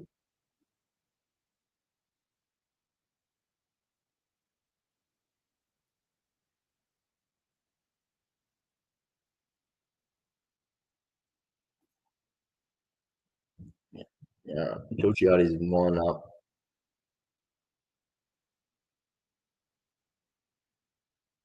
Bigness. It ends up as a hasty mark. It ends up holding the ball. And he gets it out to Wangani Malera, who tries to go short, and it's just another kick that's cut off from Malera. It's not been his best game, to be honest. I mean, yeah.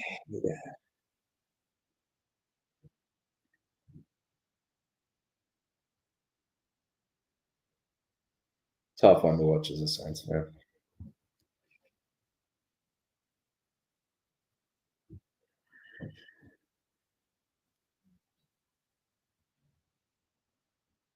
They're going deep. Port goes long to the top of the square. It's nearly a mark. Thankfully, St Kilda get it. But it's a throw in. Hits the far side post. Trevallia's in. Good to see. Hopefully, we can get a bit more run going because it really hasn't been working so far today.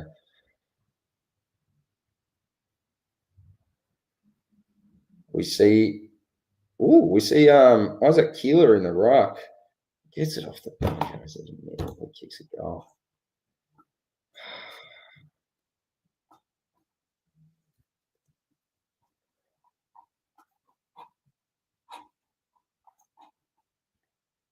Oh, this is tough. This is a tough one.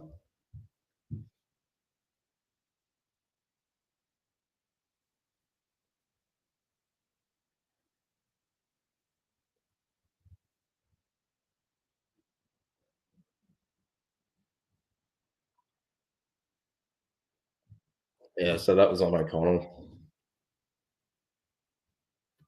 Is it O'Connell or O'Connor? He's so young that I'm barely keeping up with the names. I think it's O'Connor. Yeah. O'Connell. I was wrong. It is O'Connell.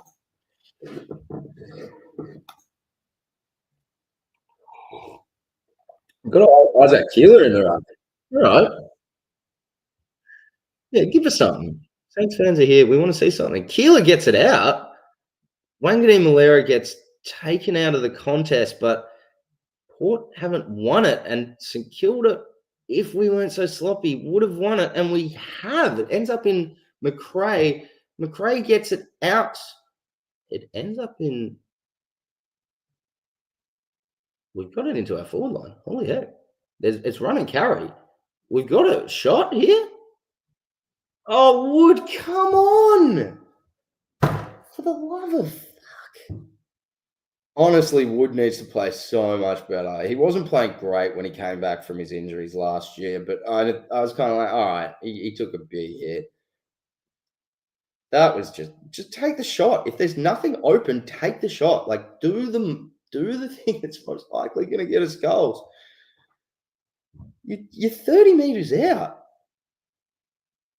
Like I mean, it's hard for me to like. I feel like I'm a reasonable kicker guy.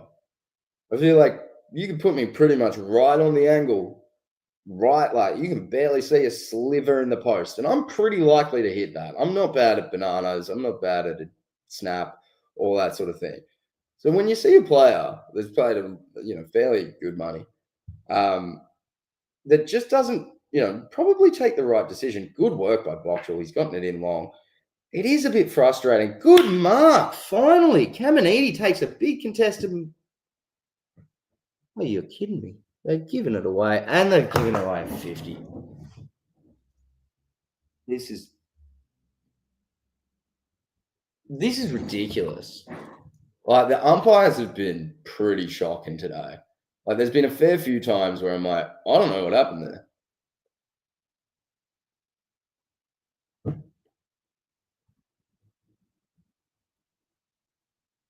Yeah, that the commentary team's talking about how ridiculous that is. When the commentary team's talking about how stupid umpires are, you know you're kind of all right. Well, St Kilda's managed to get it back. It's Hugo Garcia running in. Can he find someone or get it? He's found somebody. We've got it, guys. Finally! God damn! Let's go, Saints! Let's go!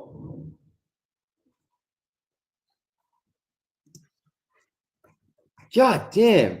We bloody needed to go. All right. Cammer did well. Cammer's done all right today. What is that free for? Oh, that's ridiculous.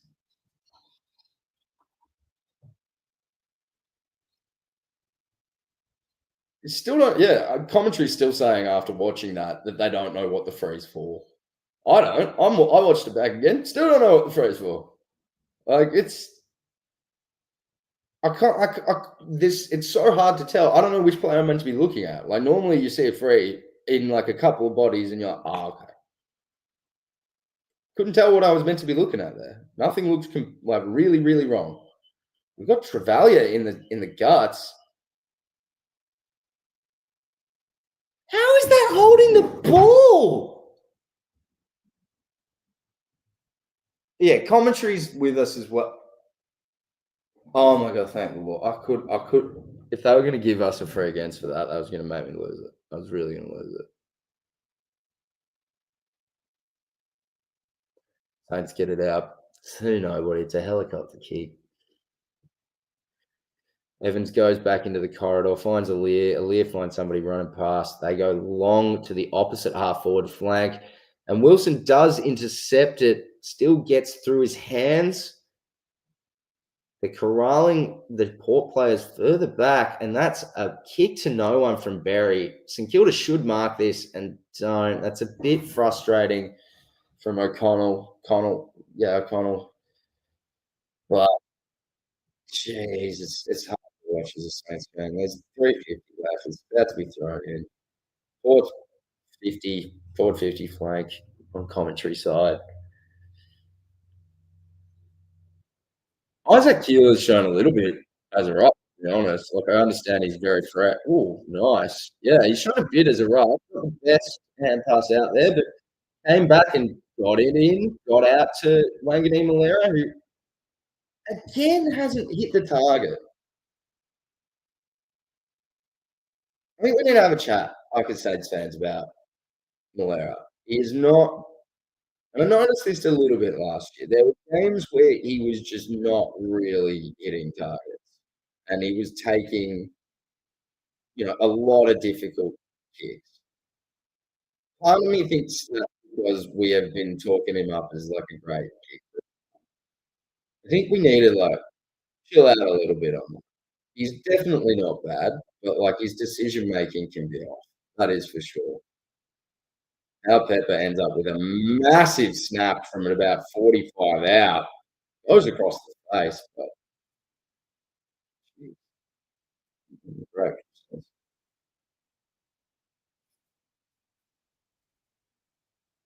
And yeah,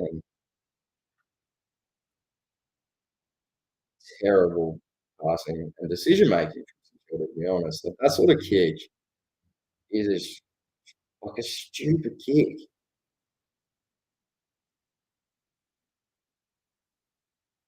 Look, I am a little bit behind you guys as well, remember. It's about 2 minutes 50, 45-ish left in the game for me. So the kicks I'm talking about at the time might not be exactly the same ones you're saying. But Port have it on the far side, on the wing. Is looking to centre it back up. O'Leary has got it. He tries to find somebody's centre and finds Horn Francis right in the centre square, in the centre of the bounce circle. So about 2 minutes left. St Kilda, but that's too short from Horn Francis, and there's no pressure being applied from St Kilda players. Again, too short from Boak.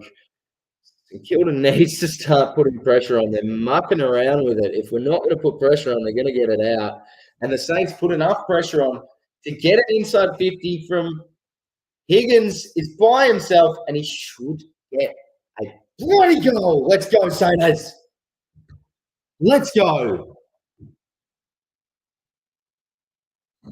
Let's go, boys. Come on. Let's put a little bit of pressure on. 42 points is quite achievable in terms of a comeback, but we need to put pressure on. The second Port make mistakes, you got to be on them. You got to be on them. Saints 4-6-30 to Port's 11-6-72. Finally seeing some good results from St Kilda here and there.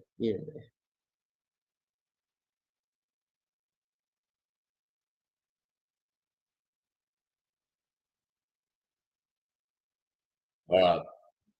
We're about to do another jump ball. 1:50 left. If we can get one more goal, like it is achievable for a comeback. 666 violation by all things. Yep, maybe. It'll be bounced. And now it's finally bounced. All right, and Boyd gets it out, but it is to nobody in particular with Horn Francis. There's another high tackle. I mean, that was there. That was definitely there. But it was kind of weak. Like he was falling down at the time. He never really fully grabbed onto him. Cordy with a big fist over the back from about 15 metres out. It's going to be a throw in for Port on the far side of the ground. About 1:23 left in Port's pocket. Can he do something from here? We're going to hold him up. We're going to find some clean movement out of here. Boyd gets it down to, again, no one in particular. Rosie has a flying shot, and I think it's out in the full. No, I think you got a point. No, it is out in the full. You got Windhager bringing it back in. St Kilda gets a holding. Here we go. Yeah, first time's probably deserved it for it.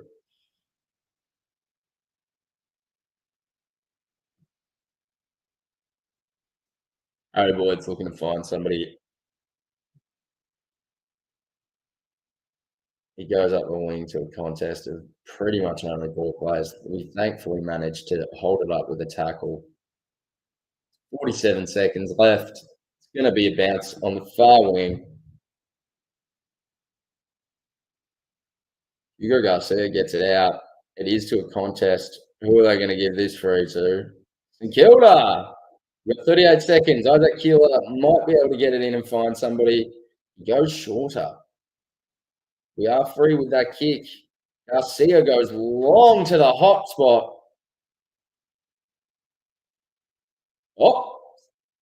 Oh, come on, Ego. No, boys. Oh, boys. Butters could have just kicked that. Butters could have just. I'm going to be real. As a Saints fan, I'm sure Butters does things that I don't see. Like I'm certain of it. In the club, all that sort of stuff, day to day. I'm sure he's great. I don't understand how he's in the leadership team now. Like for me, he's almost like not in the side. Like he puts on a bit of pressure, but he consistently like doesn't get the kind of goals we need. It's not always his fault, but Like it's one of those ones where, yeah, all right, well, if we can find somebody else that puts on pressure, let's just chuck them in there. Like I guess maybe it shows a lack of pressure across our team as a whole. But yeah, for me, it was surprising to see Butler in the leadership group, to be honest. And if I'm real, like Wood probably needs a good year to like for us to do reasonably well. And he not played well today. And he didn't play great after his injury, but look, you can excuse a lot of that. And after coming back, a year later, it's probably not. Probably not. I think, yeah, we some point we kind of need to go, hey, like, and this might be the year to be real. It might be like, hey, we need to hand the reins of leadership over to the people that are putting in the most on the ground, the most at training. Kind of doesn't matter how good a clubman they are in terms of leadership. Leadership needs to be on field, not off field at this point. Like we need better results on field. That's how it goes. And like if that means that Wood is under pressure to hold his wing spot because we've got Wilson, we've got Brad Hill, we've got Liam Henry, we've got a million players that can play the wing. If he can't also play another spot well enough, he doesn't deserve a spot on our side. And realistically, that's kind of where I'd already kind of assigned Butters in my kind of thinking. He's a good player for pressure. Don't get me wrong, but doesn't take a lot of opportunities when he gets them. Point being, twice today, I reckon he could have had a shot at goal, and he hasn't. In the first one, he just didn't run back into what potentially could have been a contest. Don't get me wrong, he could have been hurt. It's the preseason. I'll excuse that. Real matches, he needs to take that. Unfortunately, it's a risk of our game, but like you need to fly back to that mark. Nobody was even there at the end. It bounced on the ground, so not great. Not showing awareness really. And then again, right then, realistically, he could have made a snap over his shoulder. Like he's a footballer. He's a pocket at that, like a forward pocket. He should be able to kick goals from almost anywhere. And it should take him like one or two steps if he's within 25 meters to do it. Like it really shouldn't be hard. So if he got that ball, I mean, when he handballed it in ball, yeah, I get it. Same with Wood when he kicked it in ball, trying to get those shots to somebody that's maybe in a better position. I get it. That's what you're meant to do as a footballer that's like trying to help your team. In terms of like where we're at on the board, if we're not like getting like open shots and things like that, take an open opportunity. You're 25 out, you're 30 out, you're a footballer. Kick the goal. Believe in yourself. Do it. Like it's not like I feel like it shouldn't be a huge expectation to see one of our players within about 30 meters. If they're taking 3 or 4 steps, they should be able to take a shot. Like it's just like how many times do we see St Kilda's like feed on Instagram, things like that, where it's just the boys banging shots in from like the most ridiculous angles of the footy, like of the park, right? I get it, they're not getting all those goals, but they're probably getting them, reasonably well. So I get there's more pressure on in the game. Why are you just never taking that shot if you're in the game, right? Like, one, why are we spending tons of time at practice doing that? I get it's probably more the fun side of things, probably not the actual practice. But like, if you're gonna practice it, do it when you get an opportunity. Like, don't just do a pass to like a contested spot where it's realistically we've got Camo who's taken one contested mark today. Maybe not even because I think he got given away. Like it's just tough. Like if you look at our like overall team stats, I'll go back to contested marks. We got halfway through and we hadn't taken one. At this point, 3/4 time, whatever it is. Yeah, 3/4 time. We've had how many contested marks? 3. So we managed to get 3 in that quarter. But like one of them was Wilkie in the back line. It's just not. Oh no. Mitchie Owens is done. I mean, like, we kind of knew that, but, like, I mean, we saw that him as well, but jeez. Yeah. I wanna see St Kilda start taking their opportunities. Like, realistically, it's the situations where it's like, take the best option. Like, we're consistently not taking what would be either the best option positionally or, like, in terms of expected marks inside 50, like those sort of kicks, 25-meter kicks, when you're already inside 50, they're very rarely gonna end in a contested mark. Like, I mean, maybe if you've got somebody a couple meters free, or we haven't had that, and we don't have the particular height over the players there, so take the shots and just do it. Like, we're already super far out. Just take the shot.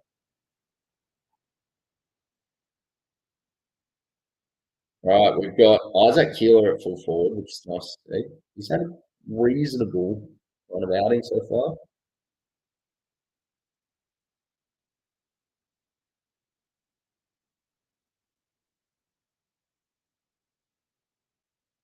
He's got the clearance. Not a great kick from Steely. What was that? It ends up in Port's hands at half-back flank on the far side. We're putting some good pressure on, though. We've managed to get the ball back, and we've gotten it back to Boxall. Boxall's picked it up, but didn't tackle, and it ends up as a free to Port. We're chasing, but we're not really going to stop him by the looks of things. Garcia's doing his best, but there's 4-on-1. They end up getting it to half-forward flank, getting a shot off. St Kilda tries their best, but Lukosius gets the crumb and gets a snap 4 meters out. That's tough.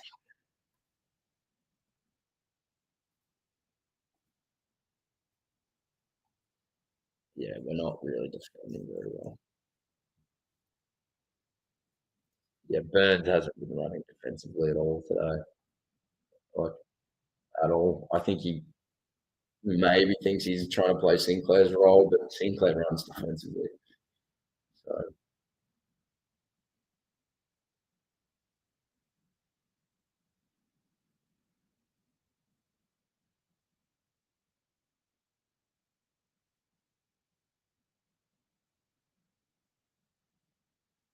all right,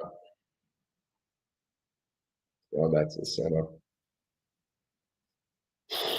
All right, we come on. Oh, they got another free out of the center. It's just ridiculous. All right, so it's in the forward pocket for Port. We've managed to get the ball out through Hasty. Winghager goes down the line to the wing, goes to Butler. Butler gets intercepted, and it's over for a throw. I'm gonna be honest, like, I'm not loving, like, Butler's game hasn't been great. I don't even know if he's weird. Like, he's maybe got 3 disposals.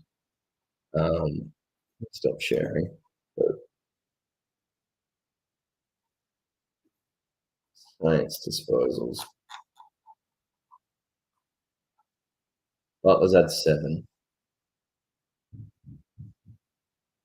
It says at 100% disposal efficiency, but that's just not really true.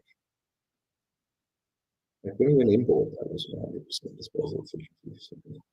Oh, no, that's meters gained. What am I looking at? It's got 100 meters gained. I don't have efficiency actually. Basics. Precocious has gotten out back to just another one.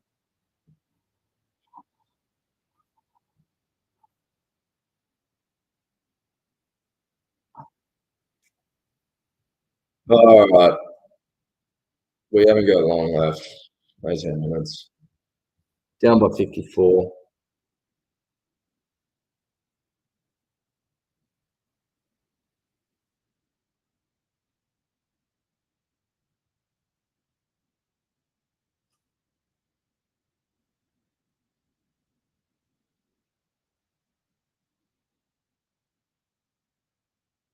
We just don't run. We haven't run today at all.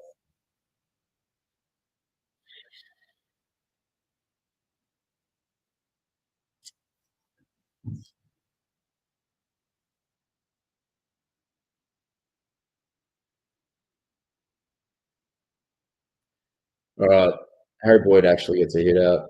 There's nobody there offensively because we've learned that we're probably not going to win it now. And yeah, Boyd ends up winning it. So we're just in the next spot again.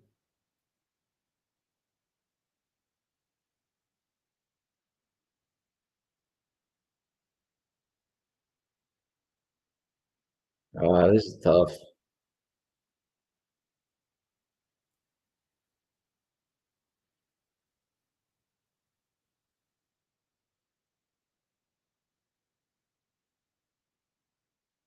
No, just Garcia's again free. He goes to the long. Keeler ended up in a 2-on-1. Vauxhall tries to get the crumb. It gets rubbed up by earlier. 17 minutes left, or near enough. It'll be a jump ball. Isaac Keeler has looked all right as a second ruck, to be honest. Oh, Cordy, thank you. Thank you. Finally. It's a clear push.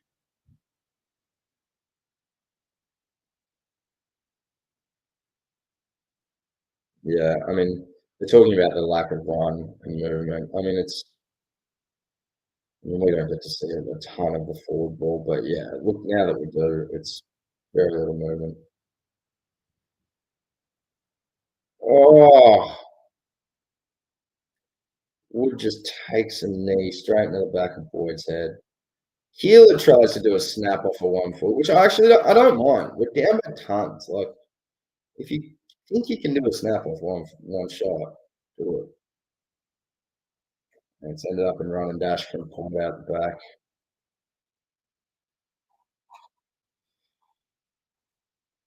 We're like 1/5, and the 30-year-olds are just gone. Yeah, I mean, that's it for me as well. I want to see how the kids do. Like, we're just not playing defensively well. There's a few players that probably just cut, or not cut, like, they're not playing round one in my team. Butler's not playing for me. Like, honestly, he's done what Butler's done for a few years, which isn't good enough. Like, a couple, like, 5-10 disposals, a couple of pressure acts and things like that. Pressure acts, 1%, they're all important. Don't get me wrong. The whole stats, I get stats to a degree. What I don't get is if, like, they're not really positive in anything else, like, is it really that important? Like, I don't think it is. Because, like, it's like we're reasonable in defensive efforts, and we have been for years. It doesn't mean you get goals. So yeah, I mean, for me, it's like if your game's based on just pressure and defense and 1%ers and stuff like that, you're not doing enough. Yeah, I don't know. At this point, it's tough. I'll be doing a invite to jump in the stream if you want to commiserate, have a laugh, all that sort of thing. But yeah, been a rough one to watch. Oh, it gets me on a shot. There you go. Oh my lord. Like, we haven't had any connection to that, like, at all. McRae's had 30 disposals. Our next best is Steele with 17. Then there's Naz and Bradley Hill and Hugo Garcia with 16. And Callum Wilkie's the next best with 14. Like, it's just none of it. Like, they might end up doubling our disposal count. It's 235 to 366. There's still 14 and a bit minutes left. This is just nowhere near good enough. And, like, a bit of a surprise for me because, like, I didn't think we'd, like, slaughter them, but I thought this would be a good contest. I thought this would be a really good contest, and been nothing of the sort. St Kilda's barely hit hand passes. We finally got a connection in forward. That's the first centre clearance I've seen that's just gone forward. Higgins going to take the shot when there's three players actually on the field. That's all right. Port's collapsed the space now. We need Higo to kick it.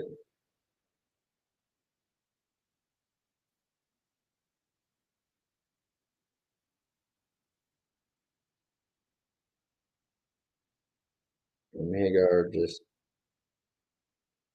yeah, doesn't even make the distance.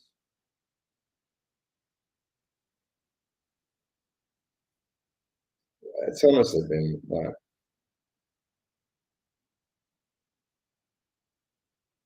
if you could like balance the output of like Higo and Butler, you'd have two really good footballers. Like Higo takes probably too many shots where he shouldn't. Butler doesn't do it at all. Butler puts on a ton of pressure where Higo doesn't. You get them to just kind of level out where they're good at and where they're bad at. You'd have two really good full pockets. But neither of them's kind of doing great. I mean, like they're not getting opportunities. Higo's done all right. He's gotten up the ground a bit. Or managed to go coast to coast in case you're not watching. But yeah, the coach has got a point. 4:6:30 to 14:8:92. 13 minutes left to go. It's 149 uncontested possessions to 300.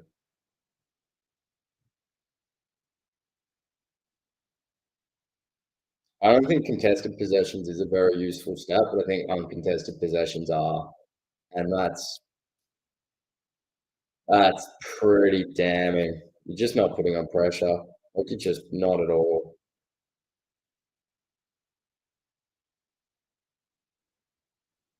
I mean, and that's it as well. Like Butler's not our fastest player, so how is he the one that's run past everybody to get a tackle? Positioning's bad, effort's bad. Like, you know, I've been giving Butler a bit of like stick, but he's done well. He might have helped us get another goal from Higo. He does. Well done. Well done. Um, that first bit of like real forward play that's kind of worked. I just don't think Port are trying at this point. I think they're playing Harlem Globetrotter footy. Um, yeah, you need to kick at least a goal every minute to make this a class contest. I don't think that's gonna happen. So it's gonna be a tough one to watch. But I mean it's been a tough one so far. We've done 2.5 hours. Games like this are generally once you kind of get to about halfway through the third, if you're just watching at home, it's like, all right, I'm not gonna give this my full attention. I'll leave it all playing in the background. But unless I start seeing some Kilda kicking goals, I'm probably half doing something else. Um, so yeah, I mean, it's tough to sit down and watch it and really analyse where things are going terribly wrong. Keeler did all right there, and Keeler got another clearance out of the centre. I mean, it's probably the time of the game when they just don't care for the ball. But oh, good work, O'Connell.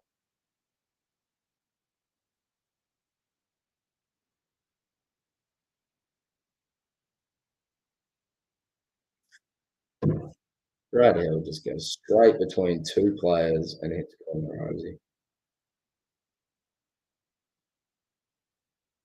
Just like just what was it just?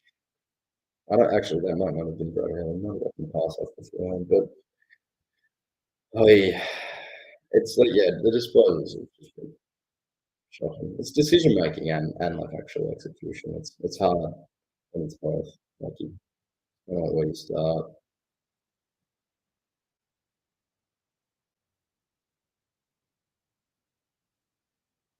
Nope, they turned it over. We've got it at centre half back.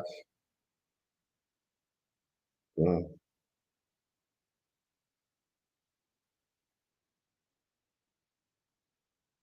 St Kilda somehow held on to that. Holy heck. Come on, lads. Go to Keeler. Go to Keeler. Go to Keeler. He's free. All right. Awesome. Keeler gets a shot.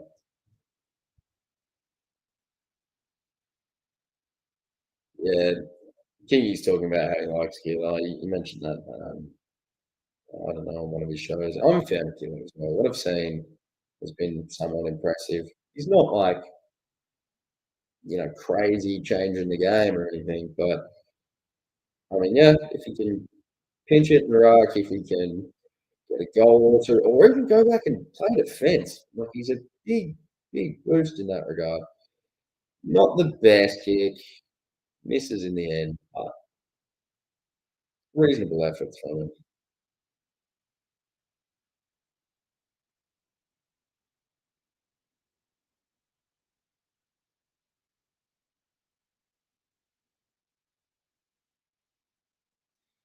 We're talking about how Max King might be back in for round one.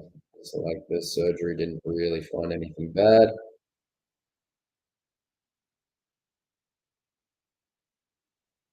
What's ended up as a St Kilda three? Is it? Is it over the line? No, it is a throw. Okay, they're just pointing something.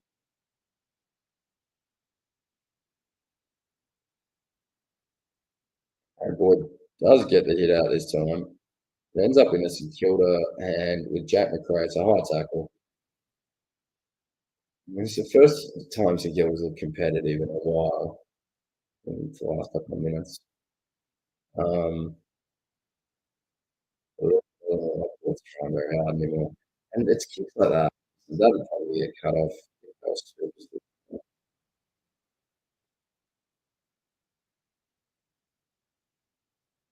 We go to the pocket, goes for Keeler.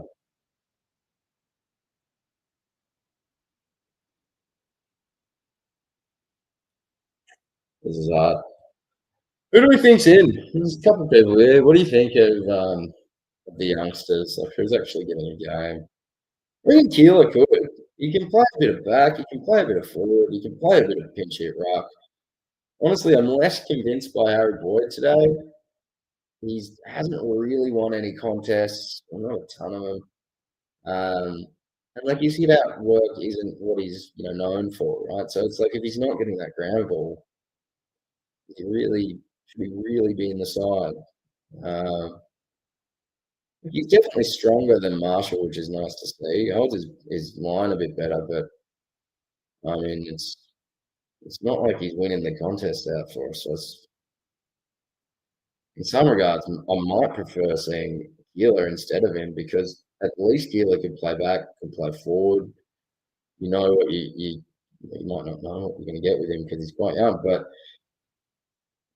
he's at least a little bit more flexible in positions. So I think if we're just judging on today's game, no preseason stuff that I haven't really seen, no like nothing crazy, um, then yeah, I'd probably lean towards Keeler over Boyd. He's just not putting tons of pressure on. He's not getting the ball, so he's not really winning us a hit out. I mean, with me,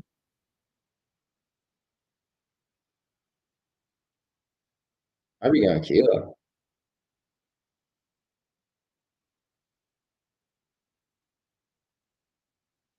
Strong effort from Raya. He's just young and spry yet. I'm not certain he's really a straight inclusion for us, to be honest. You could take him off like that, and maybe he gets ground ball well. That's one thing I've noticed. He can take a fly apparently from VFL sort of footage that I've seen. I reckon we get him in. I reckon it's time. I don't think Harry Boyd's really provided enough today. He's probably not bad as like your number one sort of backup. But if I were to be playing him over Roma, I don't think I'd do it. Like if you're considering like Roma as a ruck, he has his problems, right? Like he's good. He kind of throws it on the boot a little bit. Um, Ed, you're not watching. Let me know. Let me know where you are. Where you are, bro. If you're just watching me, I'll try and pay a bit more attention. Pepper's going for another shot, and he's missed it. So it's 14-9, 92, 93 to 5-7, 37. But yeah, I mean, oh,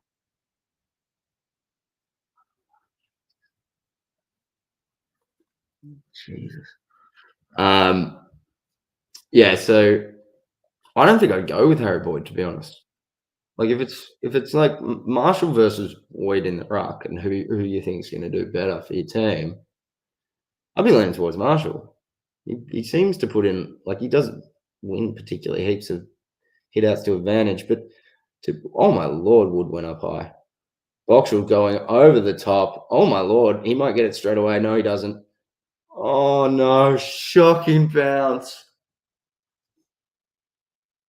Oh, what is with St Kilda and shocking bounces? Like, oh man, it reminds me of Marshall's shot last year where it's like going straight on line, angles off. It's like fucking coffee. That one just went straight up. Like that hit its nose, went straight up.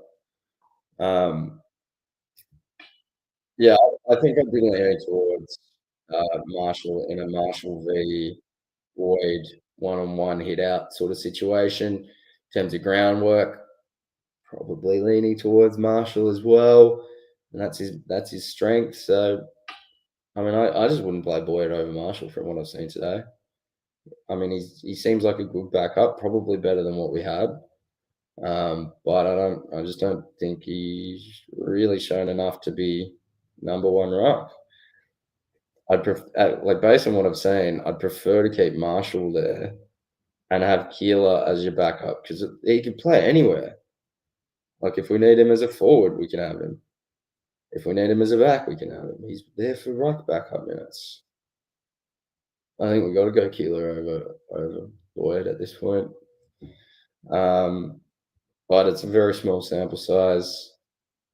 That is something to consider. Also, other youngsters, Boxall's started to come on the more the game's gone. He's starting to make me think he's probably one of those ones you just start getting more games into and he'll start getting more competitive.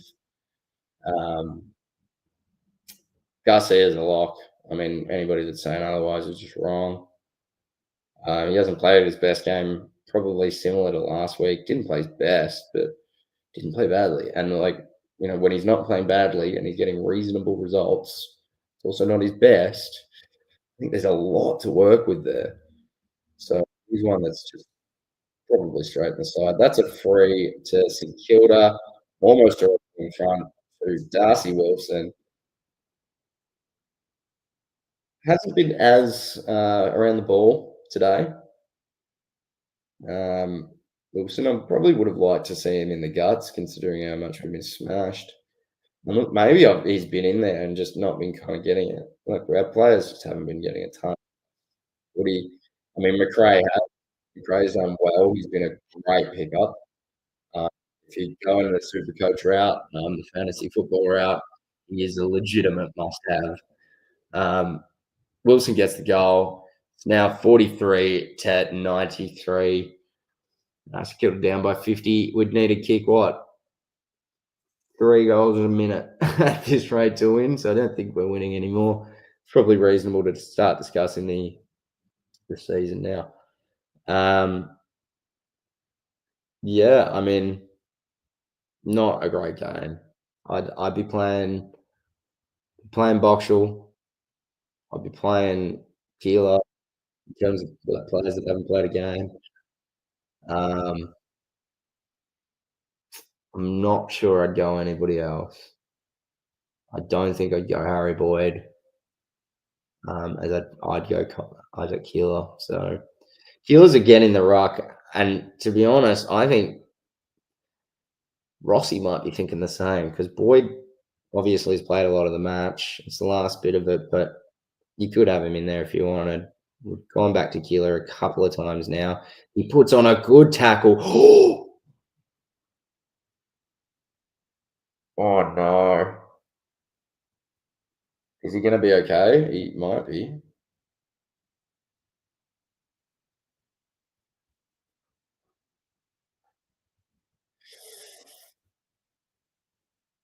Willem Drew might have just done his knee. He might be okay. He's running aground again. He just might not have. It might be one of those angles where he hasn't moved to the right way. But his knee looked like that was not good.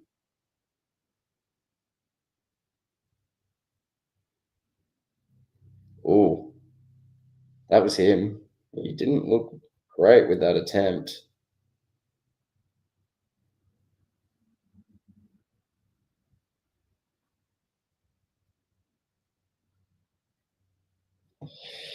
I mean, he's standing. He doesn't look like he's broken his knee. That wasn't a St Kilda player, by the way. That was a poor player, tackled by Keeler in the centre as a follow up. Keeler looked good. We've got, ooh, that was a bad tackle on Wilson from Burn Jones. Dangerous there. But yeah, this has been a tough one.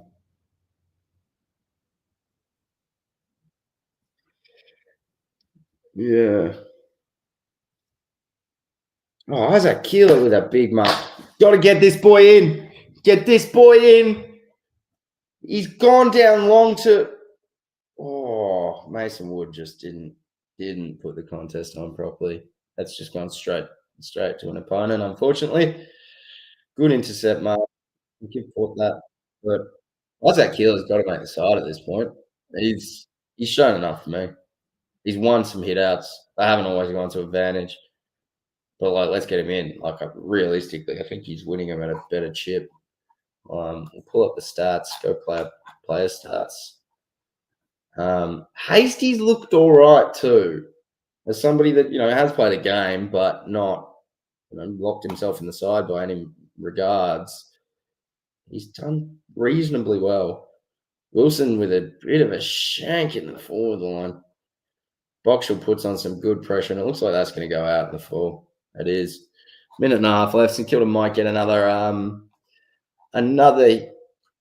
shot inside. Looking at clearances, Jack McRae got 6, Wilson with 3, Steele with 3, Travalia 2, Owens 2. It's been very slim and few and far between there. Let's have a look at advanced stats, see if we get any hit out information yet. Maybe not. All right, let's try my stats. We got hit outs. Yeah, we don't get any hit out information yet. I'm interested to see that. Oh, Keeler with the mark in the goal square. Get this boy in the side.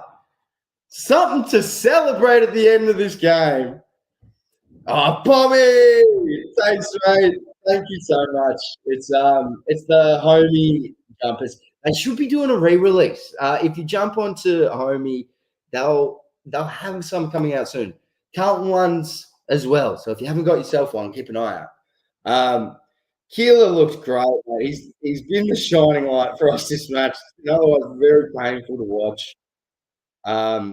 Honestly, I think he deserves a spot over Boyd at this point. I don't think Boyd's done a ton. He's kind of looks like a second-rate Marshall in a lot of regards. Keeler just looks like a different option. He does, and like it's a couple of hit outs, not all of them to advantage. To be honest, our ruck craft's been pretty shocking in general.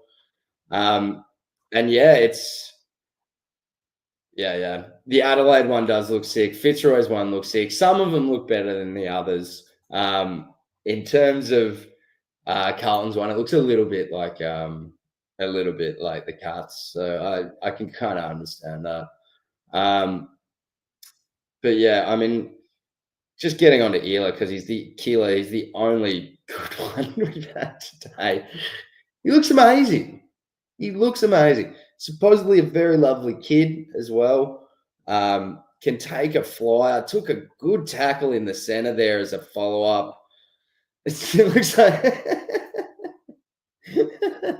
yeah, to be fair, I feel like grandma knitted like sweaters are like probably the best quality sweaters you can get in your life. So and this is thick. I feel like this will go good in the go good in the winter. The game's over. It's 7-7-49 to 14-9-93. Let's be real. Port didn't try very hard in that last sort of 15 or so minutes, 10, 15 minutes. We got a bit more pressure going, which was nice to see, but it wasn't great. It's been a tough one. It's been a real tough one to watch. I've been yeah, yeah, it's hard to make. It's hard to. I've had a little look at seeing what I could do for merchandise. I've come up with nothing good. In terms of Saints fan, we've been we'll probably hope to see some better results today. We've got I'm gonna chuck this in the chat. Feel free to join, Tom. I was going to do a chat with any fans that came past. Feel free to come have a talk. But yeah, basically just not what we wanted to see as Saints fans. I reckon Boxall makes the side for next week. Maxwell probably didn't do enough. They're probably the two competing. In terms of other youngsters, Hasty's looking. Oh yes. Oh, you're with Marnie. Give her my best. I love her content. I don't know if she knows who I am, but yeah, she's awesome. Yeah, it was a tough one to watch, to be honest. There's players I don't know if they really should be in the side. Butler had a few moments there at the end. There was, a couple of okay moments from Wood, but from two in our leadership group, they didn't play very well. And yeah, it worries me because it's pretty hard for me. It's pretty hard to drop a person in your leadership group, and yeah, yep. Pom couldn't be more correct. He's about to do a show with Marnie as well. So when this wraps up, go say hello. Great man. Marnie's great as well. So yeah, if you're gonna keep watching things, go say hello at Pom's. But yeah, lesson for the Saints. Like what we did against you. Yep, we did all right there. But Port said not today, just significantly better. Yeah, unfortunately, it could be the case. 12th to 14th, potentially worse. Honestly, today was not what you'd want to see as a Saints fan. There was like a distinct lack of pressure. If we go back to some of the things that you'd see in the offs, like all the stats and whatnot, we haven't got any of the ruck stuff yet. I do want to see that for Keeler. But if we go to team stats, contested and uncontested possessions, that's just not good enough. I mean, contested possessions were somewhat close, but uncontested possessions is just shocking. That's half of what you should be doing, and we're meant to be an outside running side. That's just not good enough. Boxall is something. He looks good. We can go to Boxall's player stats. We'll go to the basics. Disposals, Boxall. He looked all right. 15 disposals, 362 meters gained. We didn't get, unfortunately, disposal efficiency numbers yet, but they're also kind of not. I went that scroll. There we go. They're also kind of not updated yet. Boxall got 2 goals. It's the second week in a row. He's kicked a couple. Looks good. Garcia's in the side. I don't know if Cordy makes the side for me. He wasn't great. I'd almost prefer to see Caminiti back if we're struggling to fill spots. Thanks, mate. Biased commentator for the Saints, that is for sure. I'm not going to hide it. I just can't realistically. Yeah, I mean, there's good things to like. I mean, Keeler's got a spot, in my opinion. I'd give it to him over Boyd. Boyd looks like a kind of second-rate Marshall. Keeler looks just like something different.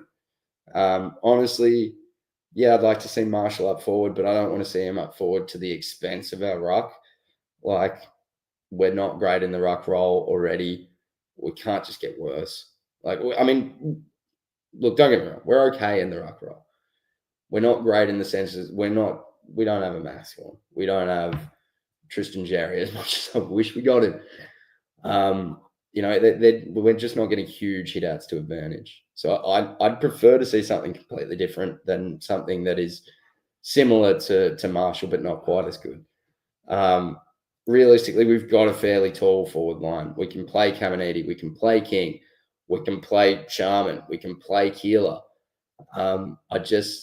I don't think we really need to put Marshall forward if it's going to be an expense to our ruck lines and actually getting more out of there. Because the only reason we were looking to get rid of Marshall out of the guts is because we're looking for something better. If we're not getting something better, I don't think Boyd plays in the side. So for me, I'd go Keeler. He can do something completely different, can play forward, can play back. Let's get him in. He showed enough today. That grab in the forward line was great. Good tackle, nearly broke someone's knee. As much as I don't want to see somebody hurt, we do want to see the contest. We want to see the effort, which that's also meant to be Harry Boyd's shtick, right? Like he's meant to be similar to Marshall. Marshall's not bad at following up the contest. Boyd didn't do a ton of that today. Like he did okay, but he got 10 disposals. He got 1 tackle. 18 hit-outs, sure, but we'll see what it comes to in terms of hit-outs to advantage because honestly, I don't think it was particularly something to write home about. So for me, it's Keeler. Keeler has to be in our side. I liked Hasty as well.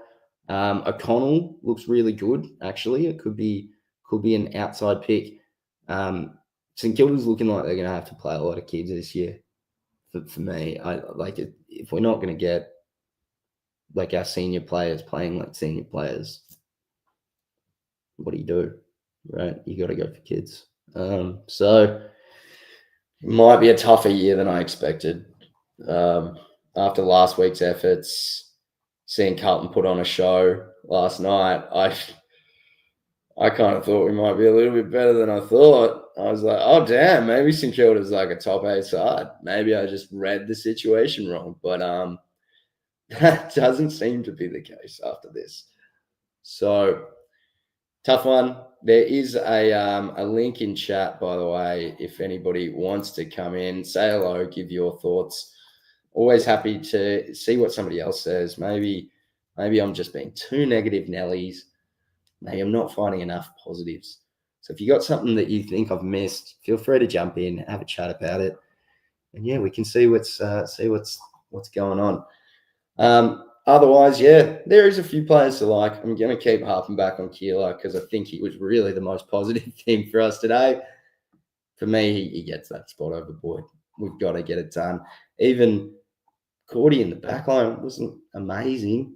We've generally run with 3 talls in defence, if you're considering Battle a proper tall. So maybe he's the one to take that role as kind of the next up. I've been pretty happy with what I've seen at least. Boxall looks great. Boxall looks great. He warmed up a bit slower today, but got into it. Garcia looks a lock. They're probably the 3 that I really like the most. O'Connell looks all right. Looks like he could have like a spot ahead of him. If we're not seeing the numbers we want out of Webster, if we're not seeing the numbers we want out of Stocker, O'Connell could be the next to go to. And maybe Hasty. He took some good marks. Didn't perhaps tried to take too much time when he had the footy. Got caught a couple of times. Maybe didn't quite dispose it the way we wanted, but he's developing. There's a few kind of potential options, but I am worried that we might need to play kids this year as some of our leaders just didn't stand up. If we go back to the numbers here, if we go back to overall disposals, Jack Steele at 22 disposals isn't great. Naz at 20 being our third. Look, Naz being our third biggest disposal getter normally wouldn't be something I'd be discussing. It's a good thing, right? At 20 disposals, that's almost not enough. Garcia, that's fine. He's young enough. Bradley Hill plays outside. That's probably okay. Wilson, likewise, probably just enough. Higgins, probably just enough, considering his position. Same with Wilkie. Wood, starting to question it. Boxall's young enough to not worry. Hasty, young enough to not worry. Windhager, not good enough. 11 disposals in what I believe was 82% time on ground. Like, what are you doing? You know? In terms of, other players, Ryan Garcia, 2 tackles, mostly played halfback flank, 87% time on ground. It's not good enough. Honestly, those two, Garcia, Windhager and Burns, they'd be on edge of selection for me. I mean, Burns isn't in my team. I'd say he's pretty close, but after today's efforts, I don't know. Keeler played a quarter and a bit. He's getting the same numbers as Boyd. Actually, he played a fair bit more than that. Maybe he just wasn't as involved earlier in the match. I feel like he got more hit-outs than that as well. So maybe that needs an update, but let's check. Let's just double-check everything is up to date. We'll refresh everything. Just go to the Saints. We'll just go players, and we'll just go Boxall. All right, cool. We'll go back to disposals, actually. Yeah, so things are updated. I thought he would have got more hit-outs than that, but seeing, similar sort of centre clearance numbers, I'm assuming centred. That kind of leads me towards Isaac Keeler again. I got that goal, which is great to see. Max Hall, iffy on whether he's kind of providing enough. I probably wouldn't have him in the side straight away. This minute games. Did we? Okay, Isaac Keeler didn't play as much as I thought he did. He only played 44%. All right, so yeah, I'd definitely be leaning towards Keeler over Boyd. Caminiti, yeah, he was okay. Butler, for me, probably didn't do enough. Neither got a goal. Travalia and honestly, Cooper Sharman didn't play great either. Travalia and Sharman didn't play tons though, so probably forgivable. Mitch Owens is hurt. Just wouldn't worry about that. Stocker played half a match. 5 disposals, probably not good enough. I mean, if we were to circle out players that just weren't quite performing well enough, Wood's just on the edge of that. Windhager and Burns just didn't play well enough. Cordy, his position doesn't really require tons of disposals. We'd have to go through some of his more individualized stats, which we wouldn't have access to yet, unfortunately. Then we've got, it's some of these ones where I'd say Butler probably didn't do enough. Caminiti's iffy. Sharman probably didn't do enough. Owens and Stocker. Owens iffy. Stocker iffy, depending on time on ground. So realistically, Windhager and Burns for me were the ones that really just weren't near enough to contest enough and putting on enough pressure, considering time on ground. When they used the ball, it didn't look like they used it particularly offensively well. And we will need to wait for further stats before we kind of get the full picture there. So, yeah, it's been a tough one. Come in, say hello. If you've got any extra thoughts, I'm happy to kind of go over them. Probably got another, I'm not sure how long, to be honest. I can't even remember when the next match starts. We'll double check that. We'll get that off the screen for you. We've got the next match starting in, a couple of hours? Not long, actually, 10 minutes. So that's West Coast, North Melbourne. So look, I'm probably going to wrap it up around that one. Now, Pommy has jumped in as well. He's going to be doing a watch along. I'd suggest after this, he's a good man. He's a huge fan of Keeler. And I think you should probably go say hello to him after this. He's doing a watch along with Marnie. I'll try and find the little thing. There you go. So he's got to get ready for a North game with Marnie. But yeah, look, guys, I think now we're going to do the last couple of questions, if there is any questions. start looking to wrap it up. And yeah, get ready to go say hello to Pom. Go say hello to other people. Again, I've kind of made it clear. I think if somebody's jumped in late, I think Boxall gets a lineup. I would go Keeler over Boyd. Maybe Boyd's a little bit better with the ruck, but Keeler just showed something different completely. I want to see more of it. Boyd probably is a little bit of a kind of an alley version of Marshall in some regards. Does similar stuff, but probably not to the same level. I'm not sure that I'm completely happy with the idea of Marshall going forward when we have somebody like Kama that's probably sitting in the wings based on how many tools that we have.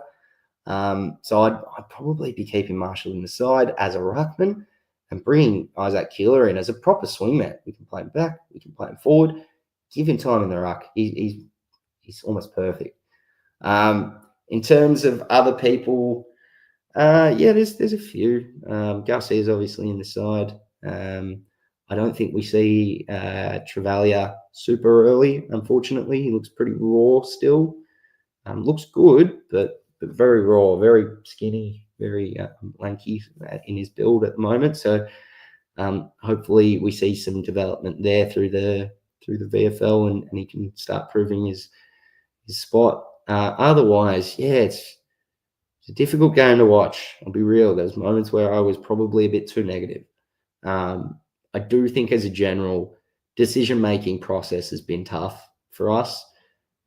We were just not aiming for like the better options a lot of the time. We were trying to advance it to maybe 3-on-1s, going to the the 40-meter kick when there's two people running beside you. So it's decision-making that's been a little bit of an issue for me. And look, hopefully this is a practice match with a lot of people that weren't quite 100% in the side, and maybe the cohesiveness wasn't there. Right now, it just wasn't a great outcome. But look, that's been the general gist of it. I would say again, give us a like, give us a follow if you haven't before. I'm doing Friday watch-alongs every week, so that'll be something to keep an eye out if you like doing watch-alongs more than listening to the regular stream. Feel free to tune in every Friday. Otherwise, I'm generally going to vote on some games, maybe just pick St Kilda straight up. To watch a secondary match throughout the weekend. So, for now, this is match number 2. We've already done Friday, so we won't be doing another one. For the rest of you that are sticking on to watch matches, go say hello to Pom and Marnie for me. Great people, worth the support. And look, thank you for putting up with the not so amazing times. And we'll be back again next Friday. We'll actually have a prediction video out this week. That is a pretty big one. We've gone through a lot of simulating the seasons to get some information that I don't think many other people have. So if you want to see that, give that subscribe, hit the bell. It'll let you know when the video's out. It'll let you know for other follow along, watch along things. And thanks for joining. I'm going to say goodbye now. Go say hello to Pom and Marnie and stuff. And we'll see you next week. Cheers.